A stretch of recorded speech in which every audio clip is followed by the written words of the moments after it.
focus lang sa'yo kasi we have naman that one for the long view. This is more like dirty back kitchen thing. Just don't mind the ano. Okay naman comments. This is our safe zone.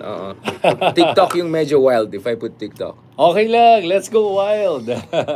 Hindi naman, okay na ako sa wild. Nadi-distract lang ata mga tao kasi minsan. Right. Malala ko, patola ako. Ano yan?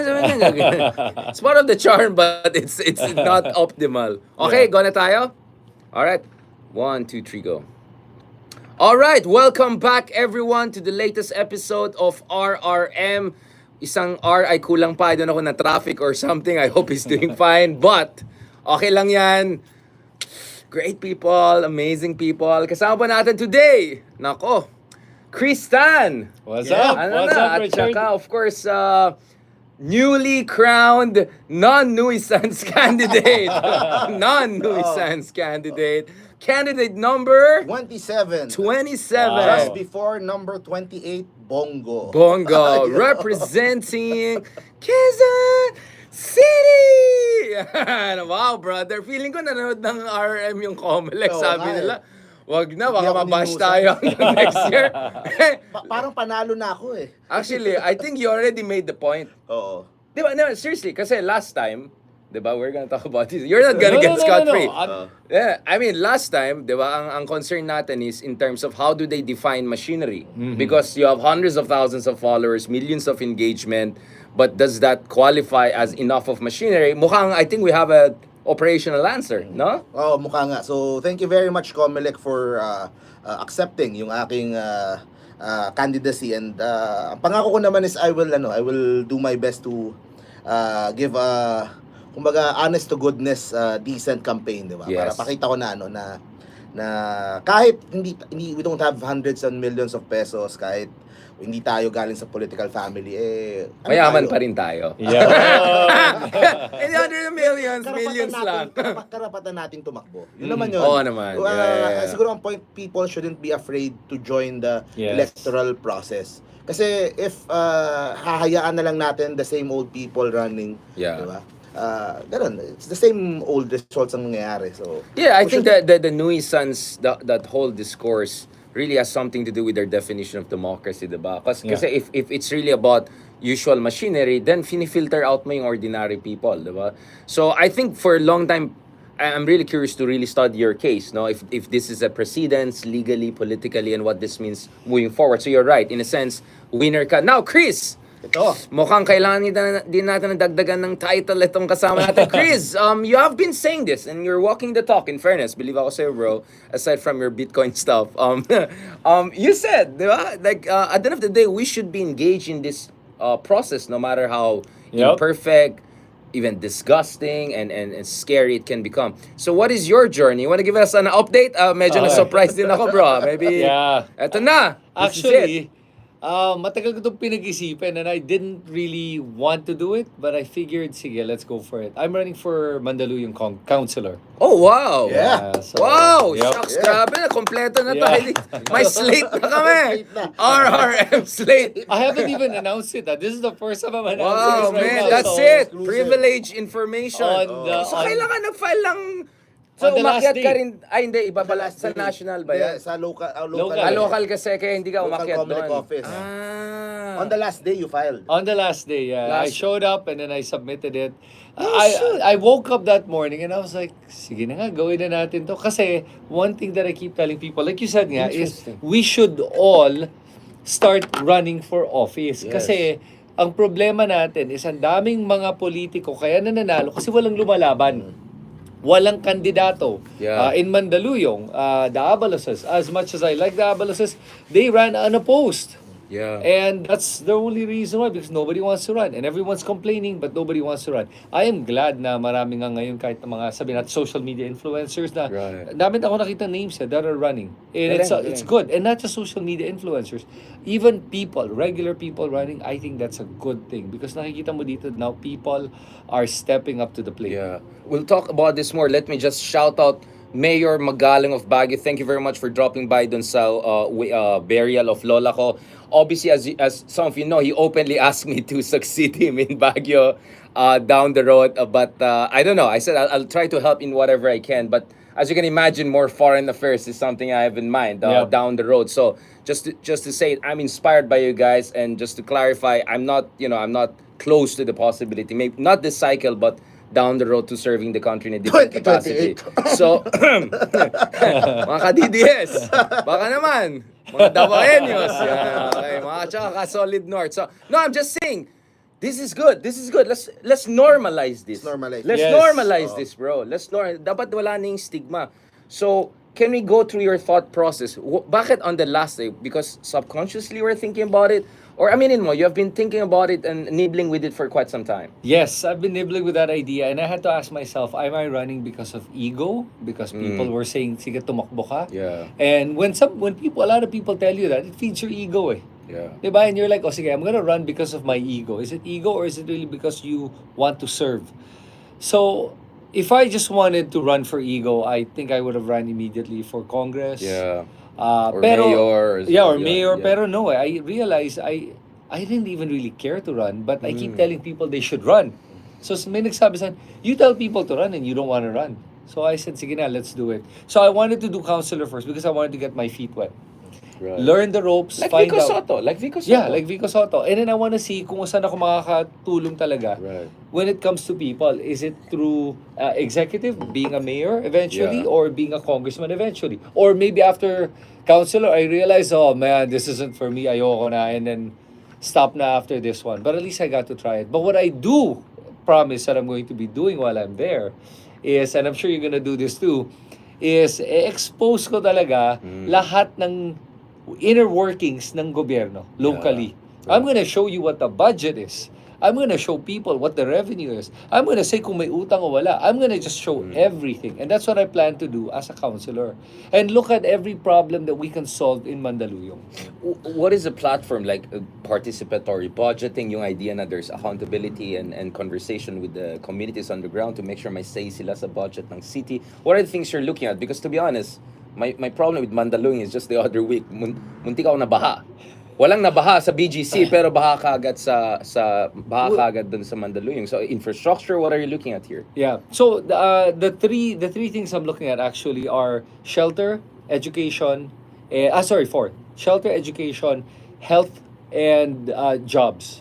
Yun ang importante. I think that if you can focus on those things, you improve the quality of life of the people in Mandaluyong. One thing kasi, when I came from my trip in Kuala Lumpur, I realized something. Sabi ko, ba't pala ako nakikitang masyadong squatter areas dito? And I realized it's because they provide Affordable housing. Affordable housing. Like Singapore also. Yes, exactly. Yeah. And I think that in the Philippines, and if you start with the local, like for example, Mandaluyong, maliit lang Mandaluyong eh. We only have a population of about 450,000 residents. Kaya eh. There's money for it.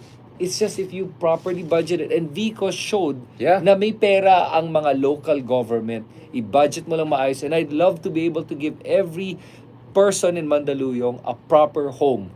Yun ang nakikita. I was wondering, I'll go to you also, Mark. I was wondering, ang ganda sana yung a day in the life of a counselor, right? Yeah. For people to understand, the raw texture of public service. Para kasi nare-romanticize ng tayo. Yung iba akala nila, papogi lang yan. Yep.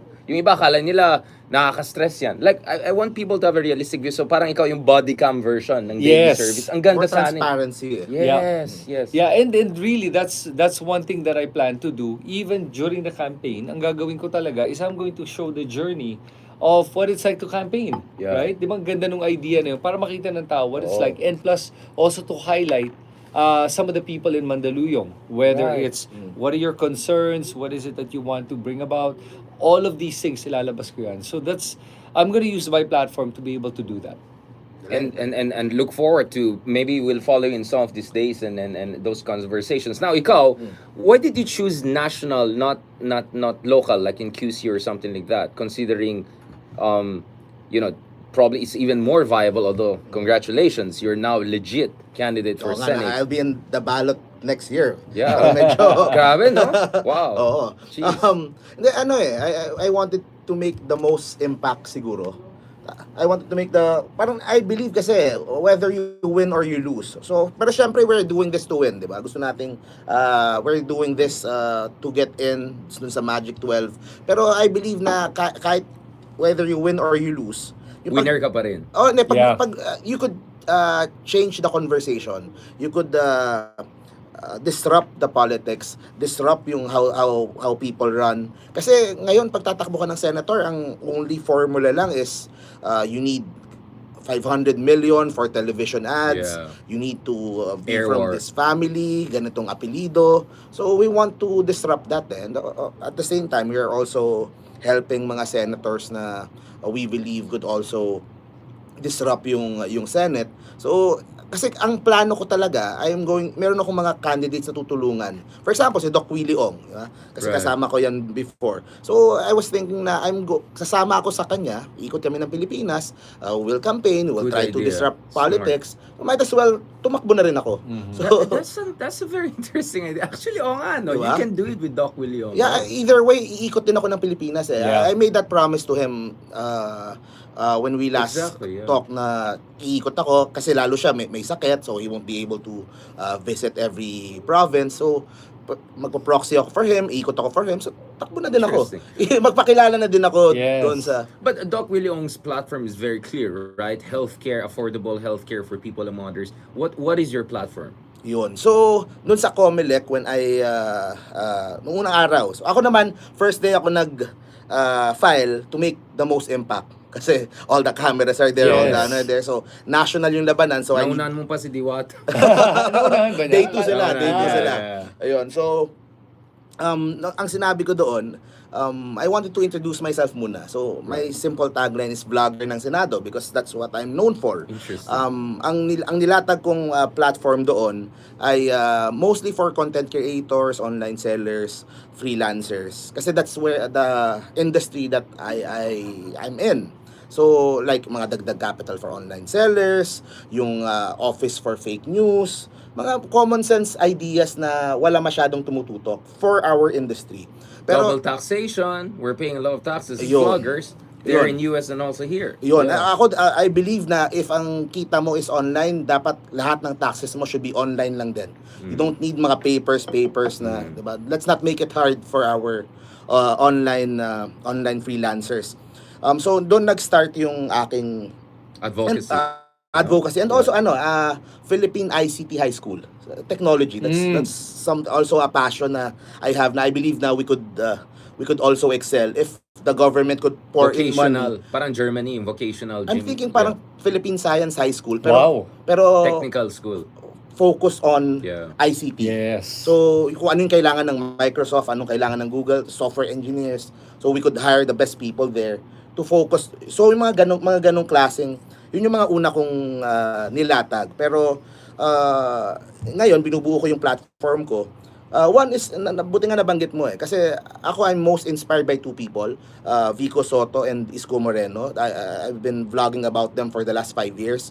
So, I think ang una sa listahan ko is yung the Isko Moreno model ng in-city vertical housing. Buti nasabi mo yung right. housing Paras sa kayo ng- Mandaluyong eh. Absolutely. Kasi we saw it sa Manila with the Binondominium and Condominium. Maganda naman yung nangyayari. So parang Singapore style din. Kinopya lang din naman ni Yorme yan sa Singapore. And no one is talking about it sa mga tatakbo sa Senado. So that is one. And the other one is a freedom of information bill na similar to Vico Soto. So yun naman. So, Right. so those For are transparency. for transparency and so yun yung dalawang inspired nung two people that I learned the most over the Right. last 5 years. So, Mark, I want to ask, most likely as you go around and talk to people, they're gonna refine your platform. Yeah. Right? Sorry, I have to do this kasi Yes, ang of course, dami of course, nag-bash oh. sa akin na why are you so soft on your friend? Kasi I'm tough on everyone, right? Yeah, yeah, oh. Bakit kay Mark ganyan ka? So I said, just first let him clear the hurdle and now that he's legit, Oo. I'm gonna treat you like a Huwag legit muna tayong guy. manusan. So, Yeah. sige. Tsaka ako lang yung sinabihan mo ng una, di ba? Yeah, yeah. You saw I was supportive. I said, first talk to a proper lawyer. Make sure you have the basics done. Yun. So, hindi naman ako yung, yeah, bro, talon ka na. I was never like that. And then nga, I would like to thank Richard din kasi I haven't told anyone this. He was the first one I consulted even before my mom and dad. Mas una siyang nalaman. And he gave me advice. Bros before family. Election lawyer and all that. And yun, sinunod ko naman and naging smooth Thank naman God, yeah. naging smooth naman yung pagtakbo and thank God naman nakasama tayo dun sa 66. Parang parang nanalo na din tayo. Yes, I'm sure as we get back to you, Mark, we're gonna have more ideas, refinement, especially if Doc Willie, on God willing, as he feels better, joins you. I'm sure gonna feed off on each other. No? Maraming before yung everything that we talk about dun sa show, lahat ng mga stand ko dun sa mga issues. Right. It's the same stand that I will bring sa Senate kung pagbigyan, like yung ating stand sa West Philippine Sea. Right. Very tough on that. We made a series about espionage from possible Chinese spies. We need to update the law na yung espionage law natin is sobrang luma na. And up to dun sa mga issues like sa LGBT, I'm also for same-sex union, civil unions for same-sex couples. Right. So may ilalatag ko siya. So you're very centrist, no? I mean, napansin ko, in a sense na hindi ka talaga ideological. You look at what works for this time, for you meet the voters where they are. Yeah. No, very. I'm all about compromise. Yun nga how to. Kasi I always see like the bashing is, oh, Mark is like ganyan. Kasi, yeah, but he represents what gets done and that's what we need instead of cancel culture and all of this nonsense. As you know, may mga nag-hater na naman sa akin. So, shout out dyan kay Wilfredo Chloe hating Garrido. Ito yung parang Harry Roque ata ng kabilang like they're trying to question my criticalness of Duterte. It's like, isn't that the most stupid thing? Like I've been criticized. So it gets that pathetic, right? That there are some people who try to question my opposition-ness after everything I did during the Duterte time. Like, it gets that ridiculous. Kaya minsan I like spending time with you two gentlemen. I'll get back to you also, Chris, because it's a very kind of a no-nonsense, focus on what works, focus on what's new, what could work. Can you tell me a little bit also about your own approach? Now, of course, all of us are progressive in the sense that we believe in change, good change. You obviously covered the pink movement a lot. A lot of people, followed you. I Yes. got to know more about you because of your strong stance against, Team Kadiliman and Kasamaan in retrospect. So in fairness, I mean, I don't think there's any question about your general outlook for a kind of a progressive, liberal, democratic society. But as a counselor and God willing, you'll spend more time in public service. What is the approach and brand? What philosophy do you bring to public service? Oh, wow. What's the Sorry, philosophy? kasi legit na kayo That's a good question.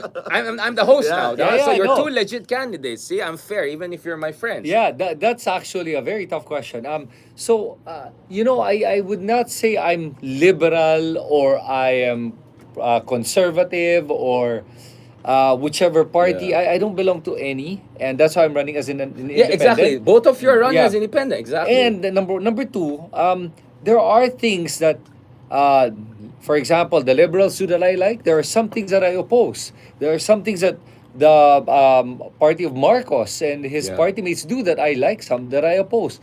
With Duterte, same then. There are things that I like and there are things that I don't Okay, like. so let's break it down. Okay, just for clarity. So, obviously, same-sex union. I think both of you are quite liberal. You're also quite libertarian. My sense is you don't like state intervention. Yeah. Okay, so Personal choice is a very medyo big similar thing for me. kayo. Yeah, personal choice, personal freedoms. But I have a very strong view on the trans issue. And Okay, I've been very vocal about this with Kasi toxic masculinity ka. Ayan na. Ayan. Alright. Fireworks. Oh my God, makakancel ako. That's what I've been trying to avoid. When you said the T word, my I saw your face ni Richard. My face went You're Dave like, Chappelle. let's not go there. OMG. No, okay. Can you say it in a way that doesn't get me canceled? Sure. Are you saying there's too much emphasis on identity politics? Is that your line? Identity politics? Are we referring to the trans issue or are we referring I to mean, in politics? general, like this debate about, the gender minorities, the constant focus. Because some people are saying, we're not against that per se, pero wag natin kalimutan yung ibang issues, plumbing, infrastructure, class issues, social justice, Right. na na nagiging masyado daw hegemonic, right? Right. What is the angle? Are you coming from a religious angle on this No, issue? not a religious angle. For me lang, that all rights have to be respected. And I think that we're putting so much emphasis on trans rights that we're forgetting about women's rights, which is what it is all about. Because you're giving so much rights to a minority, which is fine, pero when you're trampling on others' rights to be able to give the rights to some special interest group, then that's Is this not... the comfort room issue you're in particular? Sports. Sports. Sports. Yeah. Yung Sports, boxing. Oh, Ano, yeah. mabait naman talaga yung A Algerian. lot of sports, diba? Iba-ibang Yeah. sports. Mga ganun. Sure, yeah. It's about Talaga an issue of makancel ako fairness. dito. Yeah. And No, that's but see, I'm open-minded. No, yeah. And actually, what We what may I- disagree. Yeah. What I realize is that a lot of people are not basing things on science anymore. It's about feelings now. And hindi naman pwedeng lahat feelings. There's a certain point where science and feelings, you have to decide, ano ba talaga? Like yung power of the suntok. Oh yeah, it's not about I feel like a woman, therefore I'll fight a woman. No. Yeah. You're not a woman. You feel like one, fine, but you're not. So please don't fight a woman. But okay, ganito. Ito pa, isa pang word pa rin siya. Pronouns. Yun. Alam mo, Makancel talaga tayo dito.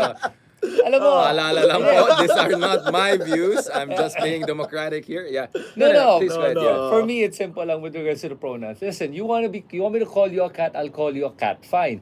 Pero please don't impose your belief on other people, much like I don't impose my beliefs on you. Ganun din. So when we talk about individuality in that sense, yes, you can do whatever you want, be whatever you want. But if you impose that same belief or outlook on other people, that's not right because you're now infringing on other people's rights.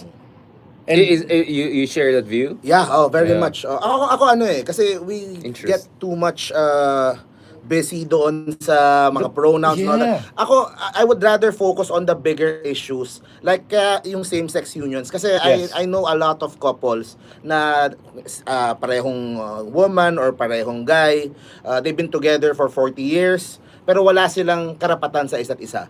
One would get sick, ang hospital tatanungin yung mga kapatid.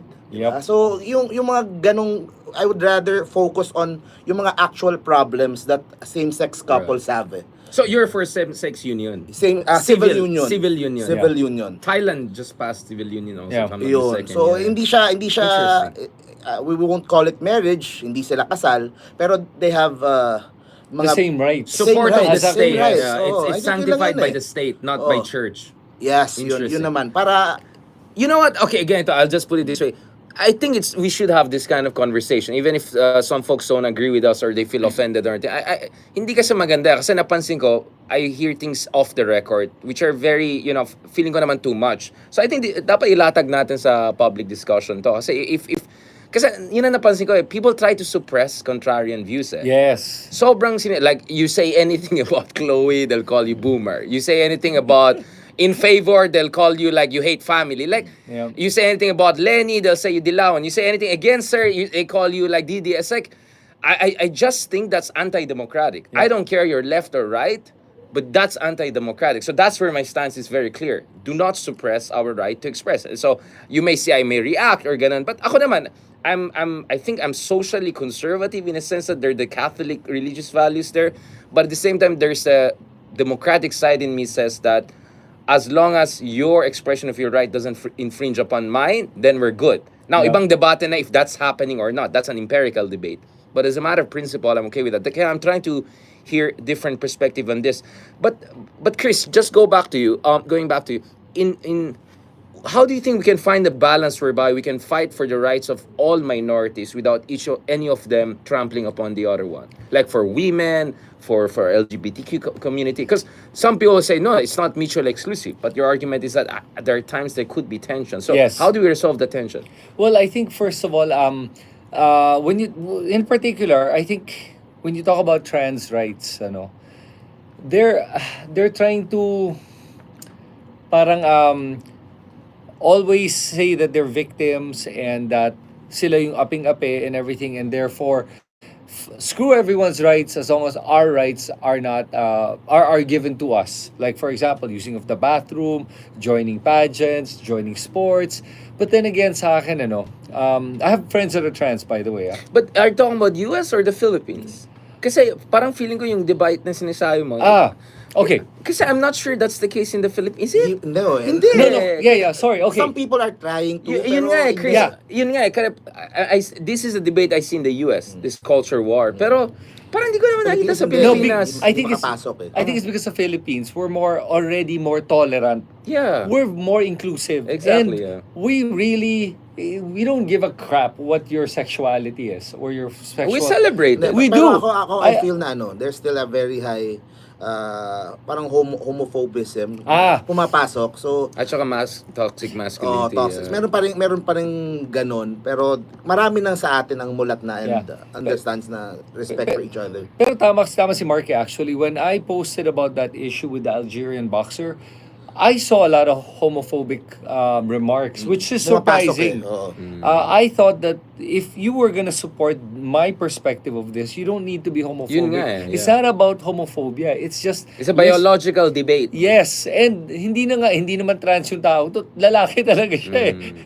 And I understand why he's doing it. He was doing it because that's his livelihood. He was getting so many sponsorships and everything.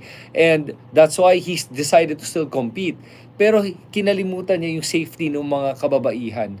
That's the hard part to watch. Watching it was so brutal. So yun, like, or the But issue. just to be clear, that's the Boxing Association's version. The Olympics is a different version. But again, I know where you're coming from. Ako kasi my stance on that is there's also a contestation between the Olympics people and yes. the box and the Russian angle. Every time there's like Russian angle.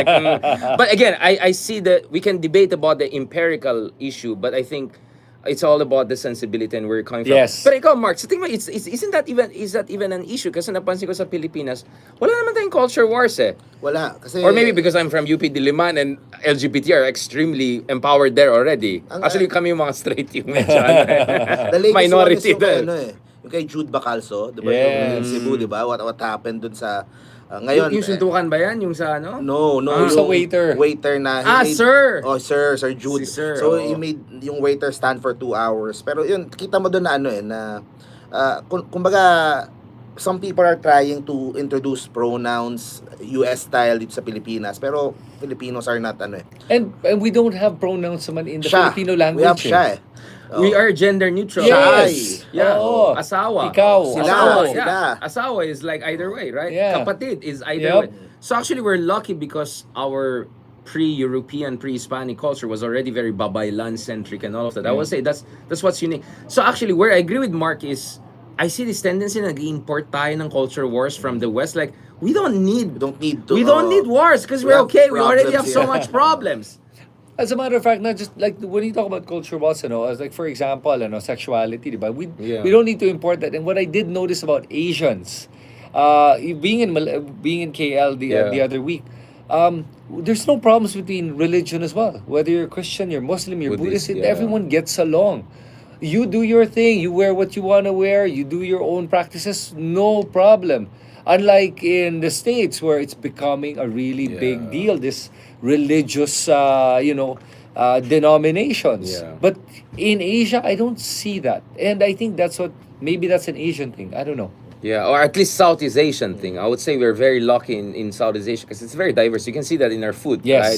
Just food of Malaysia, food of Singapore, Indonesia. It's very rich. So I think we're still okay. I'm sure our LGBT listeners and all will say, of course, it's easy for you guys to say because you're an politically correct term for gender. Was like pag straight ka anong tawag? cisgender. Cisgender, right? I know my terms. My Ikaw man, na, China. Shucks, sorry man, walang tulog.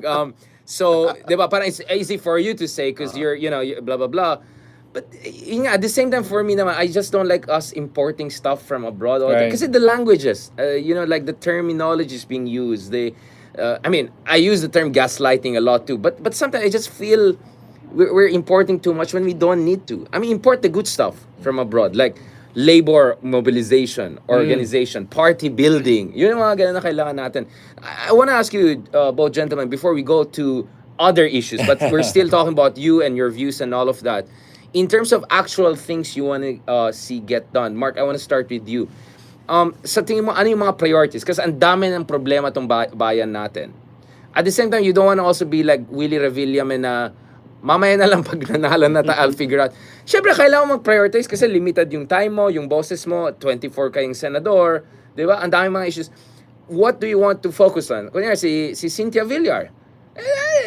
Research. Wag na tayo magsayang ng oras, di ba? Agriculture na. Like, ikaw, what do you think are the low-hanging fruit and also the long-term issues that you feel should be, dapat tututukan talaga, i-prioritize? Okay, dun sa long term muna.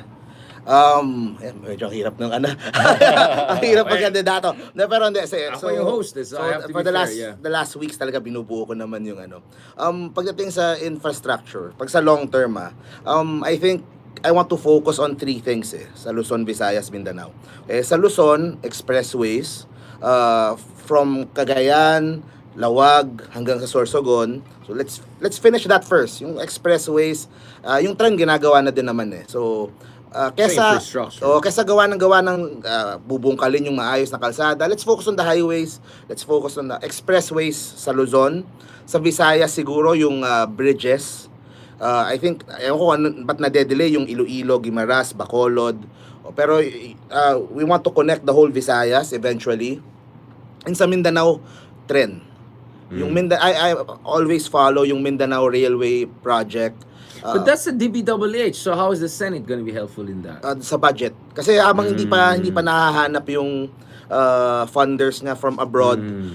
Kasi pag nakikita ko like yung pag narinig ko yung 51 billion sa ganitong flood control, sa ganitong yung 51 billion if you put that doon sa real project, may relays ka na, may mga stations ka na. So I feel kasi Mindanao is they feel left out. Yeah. Parang abandoned talaga, yeah. Abandoned So iparamdam naman natin na And I think it would be good then for the Marcos administration na lalo na Mindanao sila weakest, Mindanao strongest yung kanilang kalaban ngayon na Duterte's. 6 years kay Duterte, wala ni isang riles na nalagay dyan sa tren nila. If that could happen sa panahon ni Marcos. BBM, siguro I want to use this opportunity na din. They're doing the budget now. Lagyan nyo naman po ng budget yung Mindanao Railway.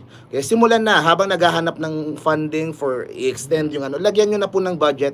May makita na yung tao, may makita na yung... Mark, that was supposed to be done kasi with China and with China, things backed out and all of that. So I think, but in theory, you have to work with the executive branch, with NEDA, among other things. So infrastructure, budget for infrastructure, and scrutinizing to make sure walang mambo-jumbo like yung dapat ako gusto kong gawin mo flood control ang titignan mo. What the heck happened with flood control? We spend billions of dollars and yet alam naman natin nangyari sa flood control. Hindi, kaya dapat malaman talaga mga pangalan. Mahirap, I-Quadcom nyo yung mga walang yung mga contractors na yan, di ba? Sige. Ayun. So, yun, like that. Parang yung budget. To. Kailangan mo ba yung mga contractor? Hindi, pero alam naman natin So, instead of all that budget for kanya-kanyang flood control and all that, we need an honest to goodness flood control. Pero tutukan yung mga tamang priorities for infra. Like the ones I said nga, highways, sana nga bago matapos si BBM, makumpleto nila hanggang Lawag, yung expressway, hanggang Bicol, tapos Tulay. Tren. Para sa for me, the implementing rules and regulation for some of the new laws passed on, kasi it's one thing to pass a law, it's another thing to have the implementing rules. Marami pang hindi naayos. I hope maayos talaga sa susunod na Senado yan. Bro, what about you going back to, kasi they say the thing with national is it's more about name recognition, name recall. It's more vibes, if I can put it that way. That's why you get the Robin Hood types of this world there. But in local, actually, mas mahirap siya kasi you have to know the community. There should be some sort of machinery. So actually, paradoxically, mas mahirap yung local. In a way, right? So how are you gonna get around those issues? What is your strategy? Well, kasi independent ka Sorry, I'm just asking. Practical. No, actually, tama yung tanong mo kasi originally, I was thinking what Mark was thinking. Senate's easier because 12 yan. Number 1. Number 2, my reach social media is wider. Exactly. Now, the problem is when running for Mandaluyong, I'm not going to be able to get a lot of my voters that are not in Mandaluyong to be able to vote.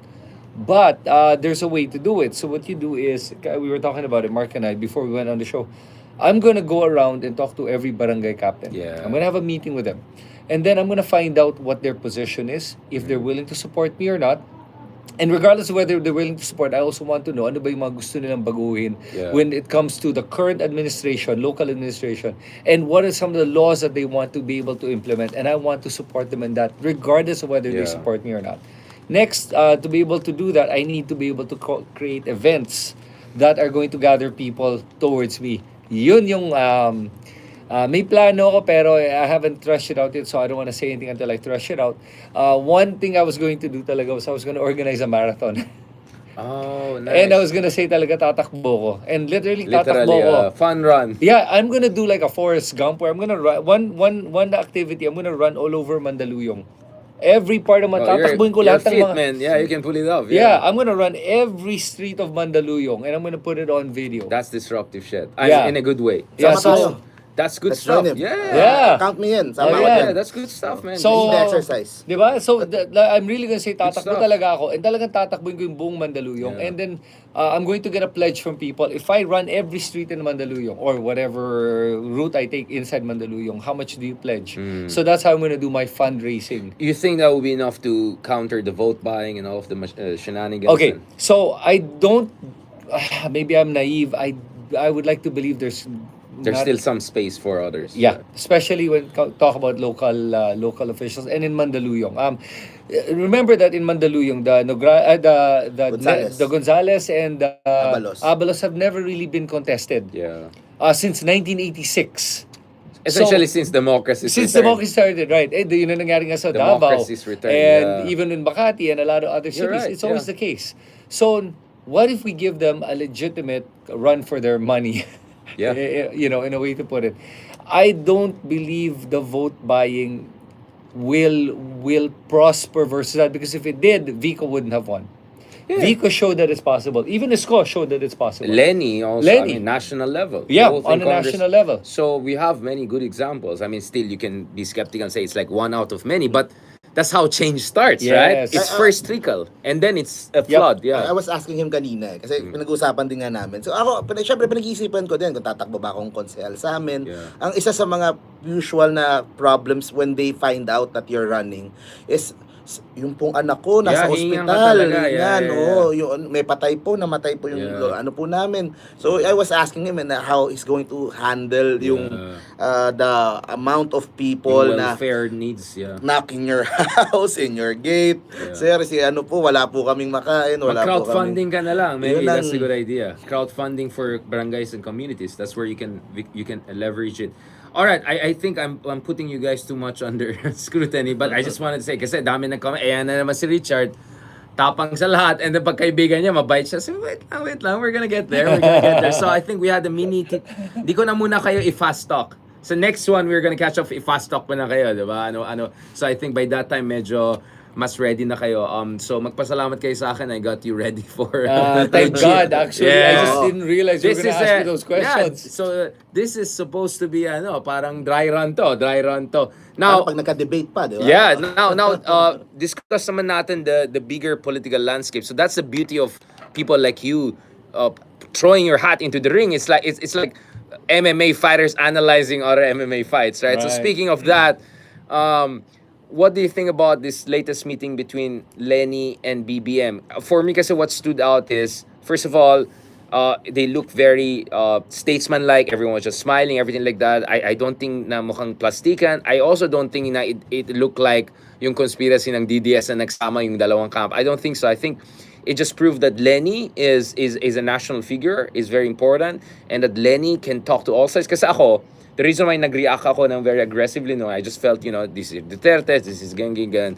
But I was wondering, like, but would she also be okay to meet BBM and all of that? But now that I've seen her effortlessly questions. meeting all of them and no effort, then that's good. That just means Sara people cannot make a big deal out of it because you already meet BBM. So what? Diba? So I think that's very important. Although I found it subtly important too that may picture yung with BBM pero walang picture yung with Sara. So right, that was subtle, right? I was like, yeah, sorry. So I'm happy. Actually, I'm happy. So I'm not my stance is very clear. If because there was some misperception na baka because anti-Marcos yung positioning LENI na baka there will be this, but actually that was the line of, the vloggers on the other side. So thanks to Ma'am LENI among others for shutting it down. And I think what's also important in that picture is that you see a lot of pink. Bam Aquino is there pink. Yeah. LENI is there kind of in a hues of pink. Parang may Camille Villar in the background na hindi Yes. naka-orange. Yep. So, And the BBM was kind of not too far away from pink, parang white siya or something. So, the color coordination was very interesting. What do you think about this meeting, bro? Before mabash na naman ako. Well, ako for me, I've never thought of it as a big deal to begin with. That's why I was surprised that you and that former Senator Trillanes was getting a lot Hindi of ito heat. orchestrated, we did it separately. Yeah, I just to know, be clear. I know. Because And, they make it look as if nag-coordinate Oo kami. nga pero when that happened, I was like, okay guys, so Sonny Trillanes had his perspective, no need to bash him. Much like you have your perspective, nobody's bashing you. Ganun lang. And I respect Sonny Trillanes a lot for Yeah. what he stood for, what he's done, and his unwavering principles. But at the same time, I understand Lenny naman. Yeah. And even Lenny, I'm sure, understood Sonny Trillanes and said, yeah, he's entitled to his opinion. No big deal. Yeah. The people making such a big fuss out of it should not be making a big fuss. But I understand, of course, the optics. Now, when it comes to what... Yun nga issue. The issue was not the decency and good intentions of Lenny. Wala naman kaming tanong. At saka this was a religious festival. I understand, all due respect. Ang akin lang exact is the optics, baka ma-weaponize ito ng kabila, timing, kasi baka ma-impeach na siya. So it was more like that. So I felt unfair naman na parang Sonny Trillanes can speak for himself, but on my side, I never questioned Lenny's character. I felt they were like shutting me down to say anything critical. I just felt that was wrong. Right. No, for me, it was like this. More than shutting you down, it's this. I think lang that Lenny, to begin with, she's not a public figure in a sense that she's not in government. Excuse me, that's what I meant. She's not in government anymore.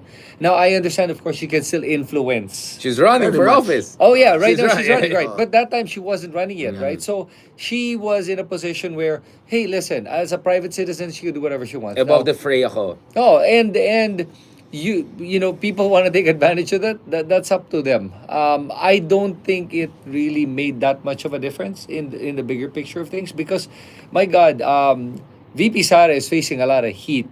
Yeah. That even that will not be able to save her the way I see it. Now, talking about what happened with Lenny and BBM, I loved it. I thought it was amazing, and you could see there was a mutual respect naman for each other's position and where they are. Agree to disagree. Yeah. That's my point. Let's agree to disagree. Yeah. Why should we bash each other? I Yeah. never bashed Lenny. I just questioned the implication of what she did. But Right. all respect to but, Ma'am but, Lenny. but Lenny bashed BBM. So, pero when Noon, elections. Oo. Pero not now. Pero not now. Yeah. So I appreciated the fact that BBM was cordial about it, and he didn't take it personally. He was still friendly and hi hello, and accorded Lenny that respect as well. Even though Lenny was not not in public office, there was still that respect accorded. I loved it, and even having Bam Aquino there, it was good to see all of them together. Yeah. And you know naman that their rivalry is political. That's it. It's not personal. I think that's where the difference is kasi with the Dutertes where it's becoming very personal. We'll talk about Duterte kasi ibang usapan ng corruption, anong nangyari 30 years ago. Ibang usapan, dami namatay nung last year or the other year. Medyo levels kasi yan levels yan. Mark, dahil ba Marcos tapos Mark, medyo similar kayong mabait ni BBM? Ganun ba?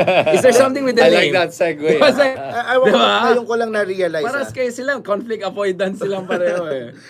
Compliment by the way. So, masyadong, syempre, naano din ako na, uy, nice, si Lenny tsaka si BBM nagkita, shook hands, and they were cordial with each other. Pero parang nawala din nga sa isip ko na, nga pala, Bami sa Aquino, no? Tapos Marcos, no? So, exactly. yung aside from Lenny and BBM, bago mag-away yung dalawang yan, yung Marcos and Aquino have been feuding for the last 40 years. So, it's nice then to see BBM and Bam Aquino together and being nice to each other dun sa event ni Senator Cheese, ni Senate President Cheese. Pero yung issue kasi nung pag-visit nung kay Sara, 'di ba, ang nabanggit ko na naman dun sa podcast episode natin before. Right. This is about the future of the opposition . Yun naman at the top of it all, kung paano ba tatawa-tawa sila dyan. Binalik mo na. Binalik ko na naman. I've been trying to avoid that conversation.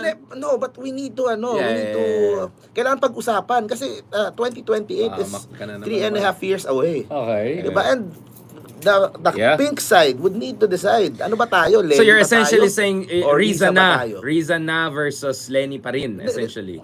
May ganong debate na nangyayari. And that's a healthy debate kasi all parties need to talk about that. What is the best natin moving forward? And dapat siguro at this point sabay silang, they need to lead this coalition together to make sure that Yeah. Bam wins, that Kiko wins. Kailangan nilang magtulungan ngayon. But Yep. in 2028, ano bang strategy natin? Are we going for the presidency? How will that affect pag tumakbo itong si Sara? How will that affect kung tumakbo itong si Tulfo? Are we expanding our numbers? 'Di ba? Kung manalo si Sunny Trillanes, we will have a base sa Caloocan.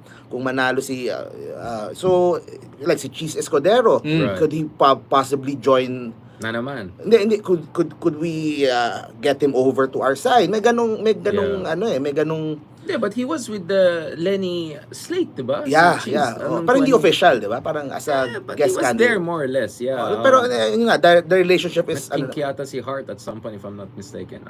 yeah. So na yun. So pero in 2028, we don't know kung kanino sasama si Cheese. So I mean, Long conversation. pero we start to talk about it na kasi we are 3.5 years away from that. And of course, it's sila Sara and the Maisug people. Lahat ng focus nila aside from the Davao race is sa 2028 na. So Is Sarah really gonna run ba? I mean, parang she seems hesitant. I don't know if I'm For reading- 2028? Yeah. Well, she first has to survive impeachment. I want Yeah. to talk about the Dutertes and Quadcom shortly, but tapusin muna natin to kasi mahalaga to. position, I want to ask you because you did a lot of on the ground lives and vlogs from the Pink movement and all of that. The reading we have, and again, tama yung sinabi ni Mark, let's have a healthy discussion. This is not about hating Lenny. Hindi siya either or eh. Hindi naman siya either or eh. kasi the influence of Lenny is very, very, Yeah, very kaya nga, strong. yun ang point ko. The way it looks to me is that intact pa rin yung base ni Lenny. Na yeah. pwede niya i-deploy. Yep. Now, of course, the other side of that is hindi napunta sa kabila yung base na yan. At the same time, there's another debate. See, I'm very fair. The other debate is, well, hindi mo naman mapilit ang tao kung gusto lang talaga nila si Lenny. Maybe Riza is not necessarily their cup of tea. You know what I'm saying? So, because the argument of Trillanes, and even this comes up in the RM discussion, is maybe the lesson from 2022 is that you have to start very early. 2025 is tough, medyo mahirap. I was just with Justice Carpio kahapon on our conversation. Sabi niya, talagang masikip to. So, naintindihan ko bakit si Chel Jokno, si Leila de Lima ay hindi nila tumakbo sa Senado. Yep. But 2028, there's probably enough time. But kung hindi ka sigurado kay Riza ka ba or kay Lenny ka ba, maybe that's suboptimal. But the counter-argument, again, the other argument is that, hintayin natin yung survey. Kasi kung lalabas talaga sa survey, Lenny pa rin, because the survey still show Lenny's number 3 after Tulfo and Sara, then Lenny pa rin. Then so what? Then she'll have another try, di ba? So, where are you on that? Kasi ako, my meaning is, let's talk about it without hating each other. Yun lang naman sa akin eh. You know, for me, I think it's too early to tell, and I've always noticed that yung mga nananalo is the one that announces Late. Out Yeah. of nowhere. Out of nowhere. Think about it. Binay announced very early what happened. He got bashed to death and lahat ng baho niya lumabas and wala. That lead eventually dissipated and we don't even hear about him anymore. Duterte was a last minute wishy-washy, I'm gonna run, I'm not gonna run, and eventually ran and won. But Lenny did that in 2022. She ran literally in the 11th hour. Oh yeah, and she 2022. Yeah, Lenny ran like no Right, one. right. Diba? Right. I see your argument, except that's what happened. No, Marcos also, pero they were preparing Hindi. before that. Oh, 3 months na nila So, na-negotiate they yan. were, Na-leak na yan eh. Okay.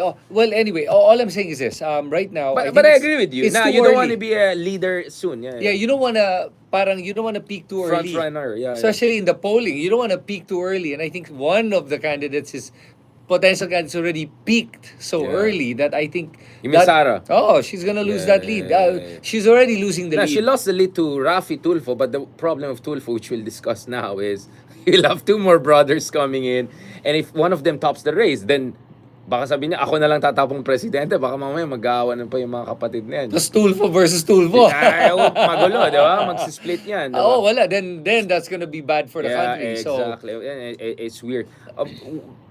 So I think we have discussed enough about this without getting into trouble again. But I wanna last point on this. I think, Mark, you feel a lot about, you have some strong feelings about this, yung cancel culture, napansin natin. Ako kasi, Mark, napansin mo, especially on Twitter, I'm very aggressive. I call out. Yeah, you But do. I still meet these people in person, interview them for my TV. Like, so, or I mean, so parang ako, I make a distinction between policy disagreement or even sometimes personal criticism.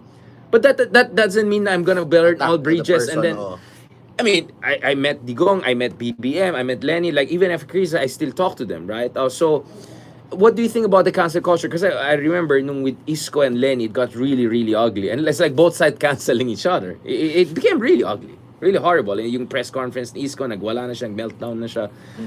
What do you think about that? Yeah. Ako personally, I'm against all forms of, eto personal ko lang to, I'm Yeah, against yeah. all forms of cancel culture, kahit kanino pa yan, kahit yung mga biggest critics ko, kahit yung mga nambabash sa akin, I will never tell anyone na i-report natin yung page niya, i-report natin.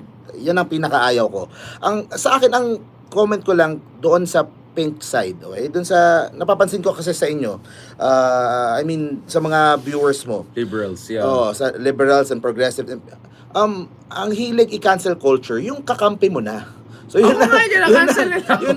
yun ang hindi ko magets eh. Yun ang major part na hindi ko. Walang masama mag-disagree sila with you. They Yeah, can exactly. debate. Pero yung I para love debate. i-cancel culture mo, yung kakampi mo na, that would make your opponent stronger. That would, di ba? Kung if you're going to exert that much effort to canceling someone, why not use it on doon na sa kabila?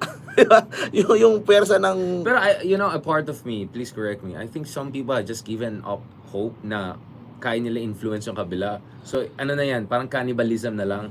Patayan na lang tayo kasi di na natin. It's like, it's like a people under siege in the fortress and then they start killing each other on what to do. Kasi manatalo din tayo. Hindi. So, for me, that's really bad. That's downward spiral. Yun nga, Diba? para some people would rather be morally right sa Pure. sa pakiramdam nila Pakiramdam nila. instead of winning. Instead of, Di ba? instead of helping Instead people. of helping, Because you oh. have to win to help people. Yeah. How are you gonna help people? Diba? Yeah, yun. So yun ang medyo ano ko lang din sa pagdating sa cancel culture. Na wag yung kakampi kasi Yeah. kakampi mo na yan eh. 'Di ba? Pag nagkaanuhan, 'di ba? You could, for example, si Richard, they can be sure na kapag nagkadikdikan, kumbaga you'll do what's right, you'll do what ano.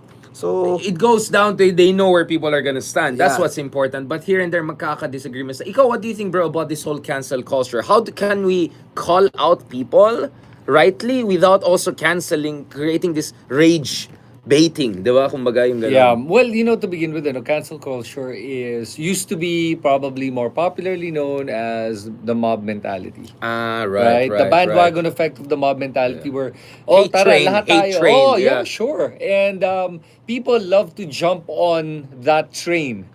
Now, sa akin, I'm not a fan of cancel culture. I don't think anyone is.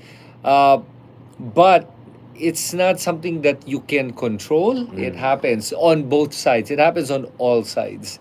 I can name so many instances where cancel culture, like for example, Shopee. Alam mo yung nangyari with si Tony Gonzaga ba yun? Yeah. They got her as an endorsement and people are saying, cancel mo yan, cancel ang Shopee, don't support Shopee. And then I sent my Shopee link because I'm an affiliate. Yeah. Pucha, I got so much hate. They're like, why are you supporting Shopee? I'm like, yeah. dude, listen. I go, alam mo, they got Tony Gonzaga, let it be. You don't need to cancel these businesses. They provide a service and a lot of people benefit from them. So let's just let it be. But then I don't really care to disagree with people. If you want to cancel, you go for it. Yeah. And let's see if you get the momentum. Okay, if the majority does it, then the Yeah. majority does it. I'm not the type to say let's stop cancel culture because I think it is societal.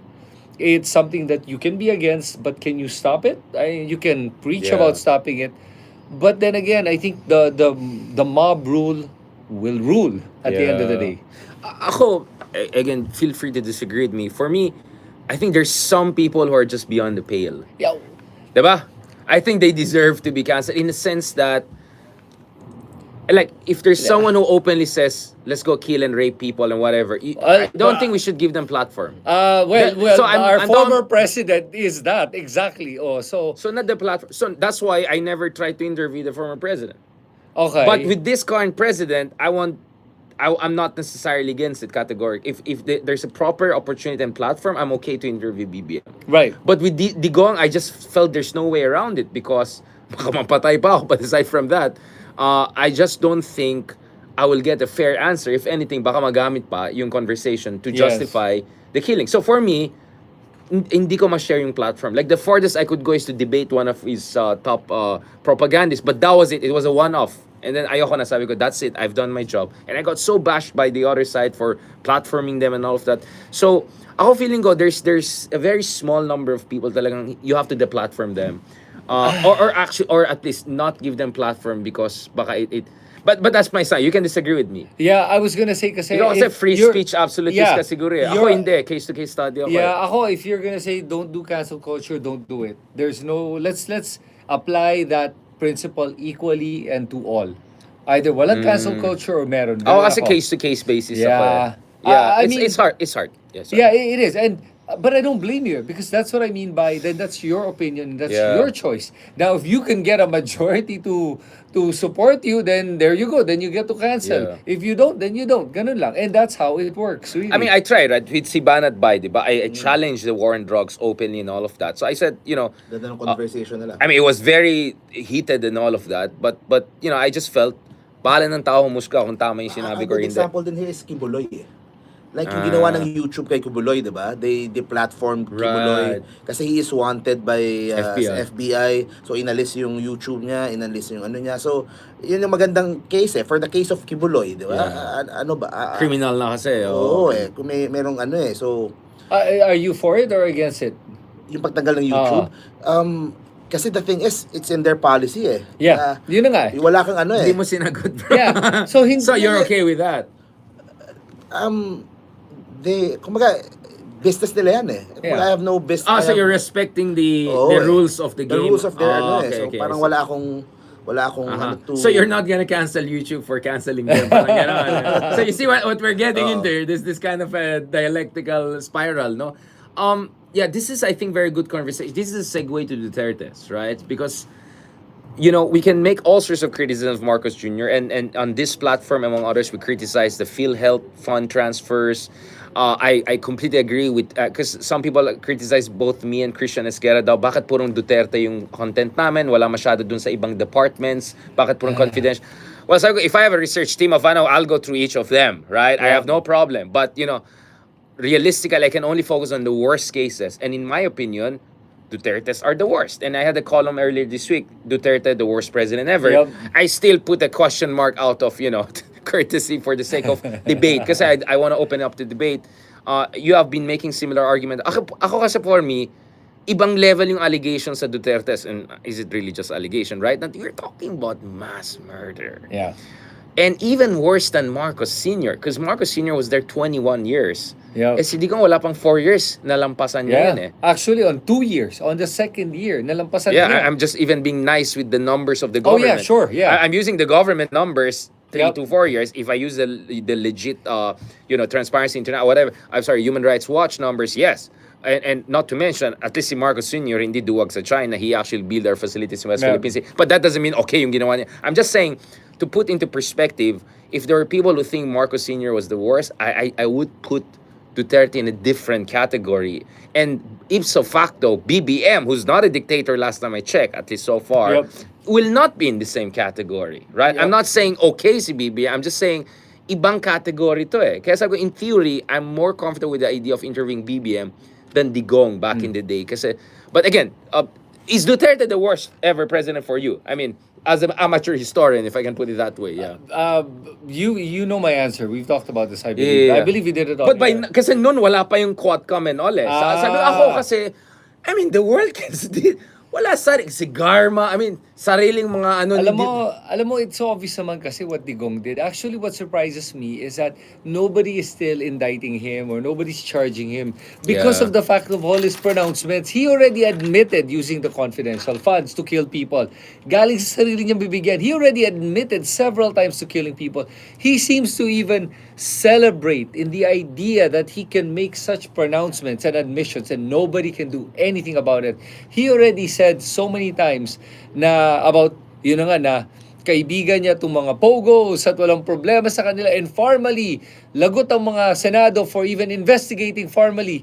Kinakalaban niya ang sarili niyang bansa against all the people, his cohorts or the allies or the people that benefited from his presidency. And that's what surprises me is that nobody's doing anything about it.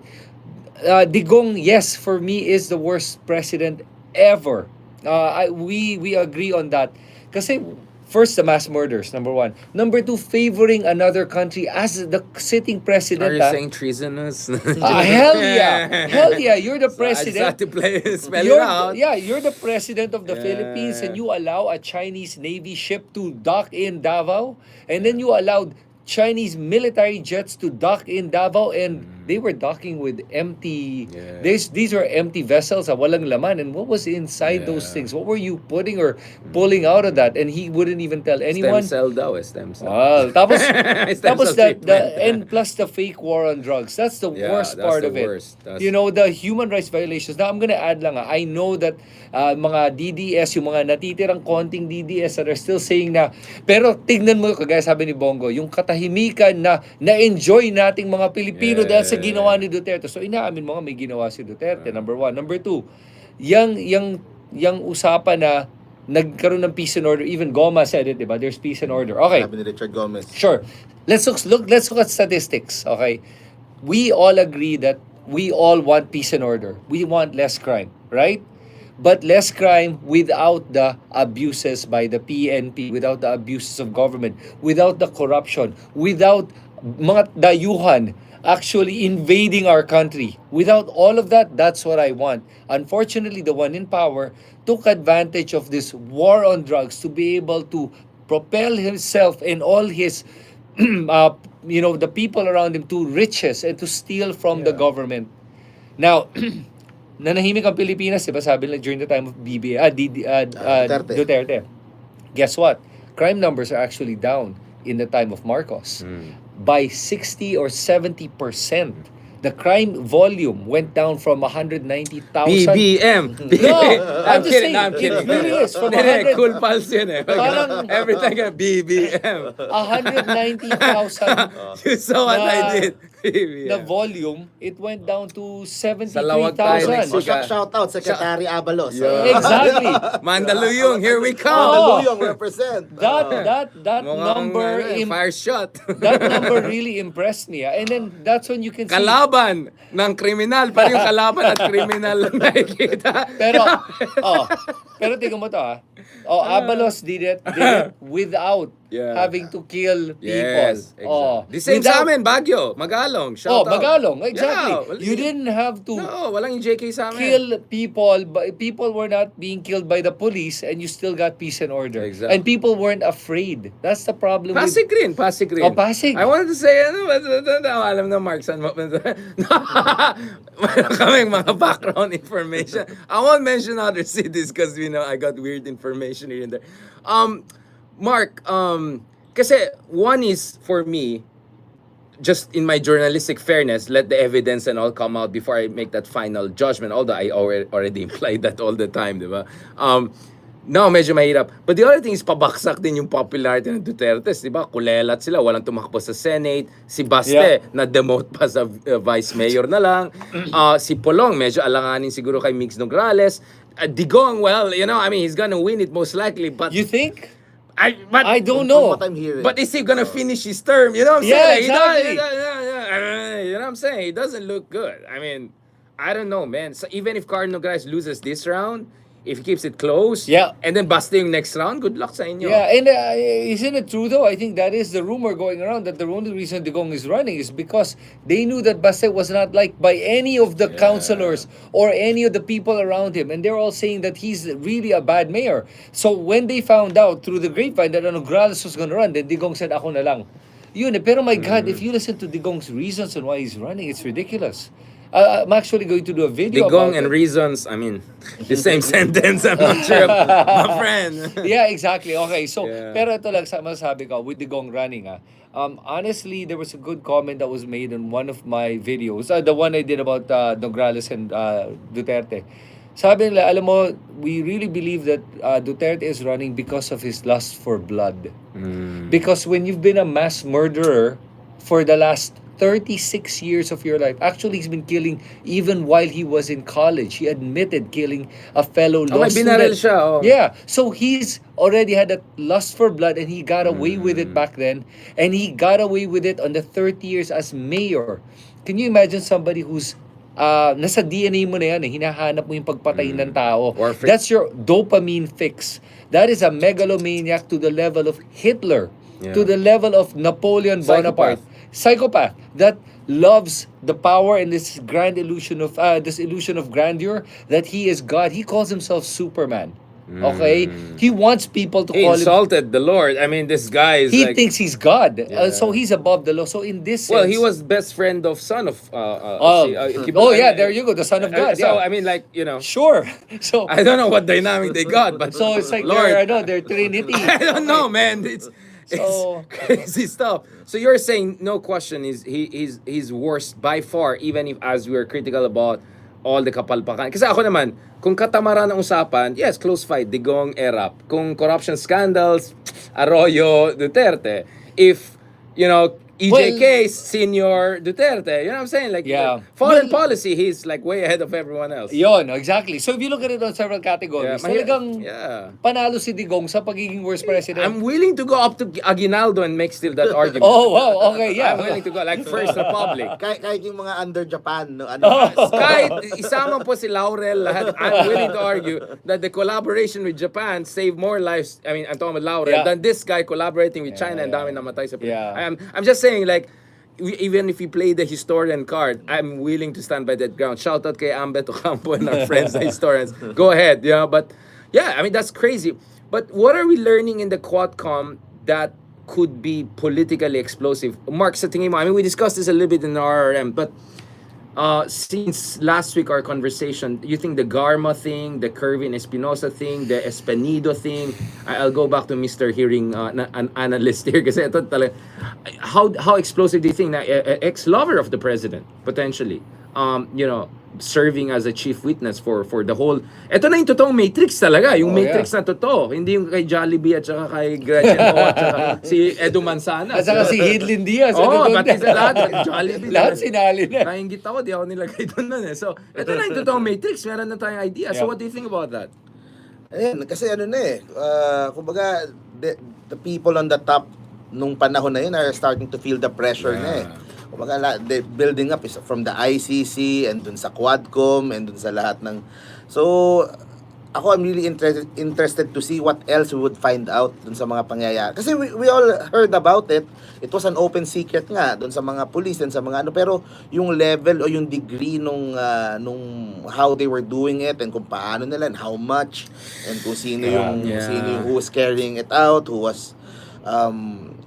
It matters, no? Details matter. Kasi you can have a spectral, abstract idea of a horrible thing. It's like war. Someone says, ang dami namamatay sa Gaza. And then you see people being burned alive by a bomb. Medyo iba yung effect. You see a mangled child losing the head. You get what I'm saying? So it's not like we don't... Yung evidence talaga. In your face. It really matters talaga as to hearsay or yung narinig natin or yung pinag-uusapan nila doon. So ito may actual na affidavit, may actual na evidence, may actual na mga nagte-testify. So mabigat eh. Pero tingin mo ba si Garma is just an innocent bystander as she claims to be? No one believes that. Oh, come on, everyone but knows. See, that's my worry about her. Kakasuhan siya, di ba? Yan ang takot ko nga doon sa kanyang affidavit. Kasi when you make an affidavit, you're claiming that that's the truth, right? That's a sworn statement. So you're saying the veracity will be questioned? Yes, because she got herself scot-free too much. Of course, she says, kayo lahat alam niyo yan. You all participated. I just knew about it. What the heck? Are you serious? See, bakit kaya isipin mo, paano namatay si Barayuga? I mean, come on. And that's how it started. Yeah, you're the PCO chair and you admitted that you got a phone call from a friend out of nowhere saying na Barayuga is doing drugs. And then you happen to mention it to Leonardo. And then Leonardo acted on it on his own. Come on. Just to be clear, Leonardo is the chief operating officer, COO of this whole drug war operation. So if Digong is CEO, he's the COO, right? Yeah, parang ganon. Yeah. And not just that. Now, then after that, he became Napolcom, di ba? Oh, then definitely. Which is like that's the ano tawag mo doon, yung internal affairs. Yeah. Napolcom. And Yeah. how do you find fault when the person in charge of looking for fault in the police is the head of the freaking Well, isn't that what Bato and Bongo want? They will Oh, yeah. investigate themselves in the Senate. Isn't that ridiculous? Oo, sobrang conflict of interest naman yung gusto nilang mangyari doon, na sila yung kakausap kay Tatay Digong, sila yung Pero actually, sorry, going back, I would love them to have their own hearing kasi feeling ko Jonathan Morales na naman, may dudulas na naman. Oo. No.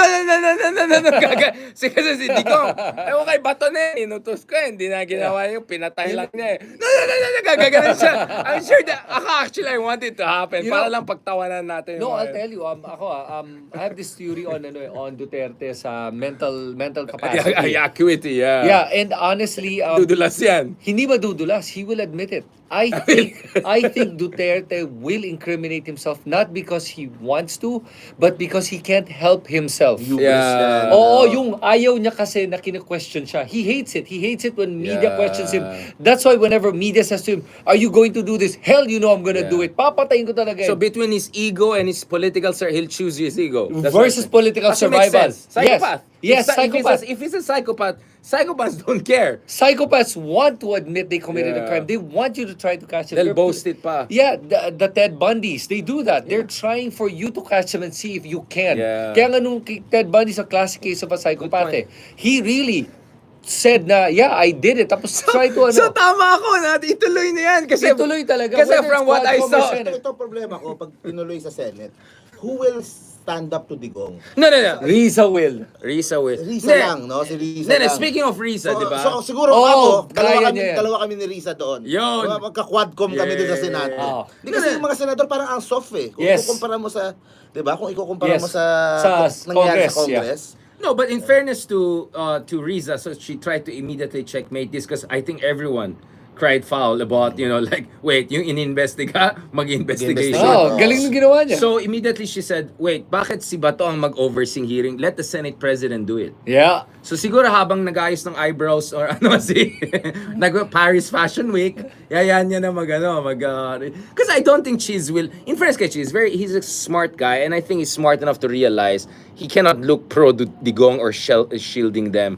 But ako, I still like the crazy idea of Bato overseeing it. And like, it will go. And then, Digong feeling comfortable. Yeah, we'll and just say everything. Spill all the beans. Gagana si Bato dun. Yeah. Pero alam mo, I look at Digong, if you ever seen the movie A Few Good Men, Yes, of course. Colonel Jessup, Yeah, Jack yeah. Nicholson, yung character niya, yan si Digong eh. Yung I made the order and I don't Proud wanna... pa siya, yeah. Oh, because you don't want to have to deny you made the order. Kasi nga, and he even said, you're living with the comfort that I provide you, with the security I provide. So don't question the method of It's how I that provide mindset. it. Yeah. It is exactly how Duterte is. No? Kaya I'm telling That's a you, if good you put method. him on the stand, He will do that. he will say it because he hates the fact that he's gonna be questioned by Kabataan Representative Manuel or si Franz Castro. Pag humarap si Franz Castro, mumurahin niya yan. Oh, sabi niya. Dapat nga pinatay ko kayo eh. Oh. Sasabihin niya, alam mo, ito kasi tanga tong inutusan ko, di ka pinatay. I'm sure he'll say that shit. He will. And then, but the question is, kasi I think he still believes that the Congress and the government agencies and BBM will not have the balls to actually cite him in contempt or worse, charge him with a felony because what he did is a felony. Hindi siya exempt doon. Kaya if BBM wants to increase his ratings, if he did that, my God, I'll tell you, shoots up the roof. Mark, I want to also get your idea on this, diba? Parang Duterte is the kind of a madman theory, right? Yep. I'm just gonna go so crazy, you'll think twice before crossing me. The problem is that you cannot do that forever. If you do that forever, madness is the method. Hindi na siya the method in the madness. And we see that, diba? I mean, the reason why watak-watak itong unit team is not because of BBM. It's because napuno na si First Lady. Na everyday, binabastos niya yung asawa ko, bating baste na that was so bad. Parang, what the heck? Tapos tumatawa pa si Sarah. Otherwise, if it's just up to BBM, paras kayo eh, di ba? Conflict avoidant, di may unit team pa rin. Yun ang problem kay BBM. Yun naman. Pero at least yung asawa niya, mahutak. And si Martin Romualdez. So the adults niya, kami ng balad. Di ba? Kasi, doon mo makita gaano ka suicidal politically si Digong. Wala siyang pake. He will just go there. And it's a hubris, and it's also this delusion that, as si Tatay Harry put it, it's the Duterte magic, which is, I'm not sure that black magic is working as much, right? What do you think about that? That Duterte is really digging his own grave here, and maybe you want to give him the final blow. Put him on a hearing and let him do a crazy, parang he wants to go out with a bang, Oh, diba? yeah. Do the craziest. I agree with you. I really want that yeah, let's hearing go. to happen. Yeah. Let's go. But good point. Is that the nearest thing we're going to get of having Duterte on trial? I don't think Duterte is going to attend. Yun lang. I really believe. I really want him to. Yeah, I don't think he will. Yeah. Kasi Kung alam hindi- niya kung na. hindi si Bato, kung Hindi, hindi feeling si... ko si Kahit si Bato, hindi kahit- ang pupunta kahit si doon. Bato, hindi pa Tiwala. mag-attend. Tingin ko hindi attend. I'd be surprised if he did. Because he will incriminate Or himself. let's say, okay, for the sake, Yung he'll first attend na mukhang kawawa, matanda, and then wala pang 10 minutes, mainit na ulo niya, Oh! magwawa na, wala na yan. As soon as you ask him the hard questions that he hates, especially if a Riza Oh, Hontiveros yung asking matrigger siya. matitrigger Oh. yan. Actually, Bibigay yan. And by the way, kahapon kausap ko si Justice Carpio, technically, the evidence gathered there could be also used by ICC. Yes, So they- actually, the Quadcom, and they're doing the legwork na for ICC. Ang maging negotiation lang mamaya is if ICC believes that now finally the Philippines is taking care of its business. Kasi di ba under the principle of complementarity, hindi pwede pumasok ang international courts if the domestic institutions are functioning. So now, ang debate is, oh, you're functioning very well, but do you still want me to come in? But nevertheless, you can see this, that this could be not the final trial. Baka madala pa rin sa Europe si Kuya, di ba?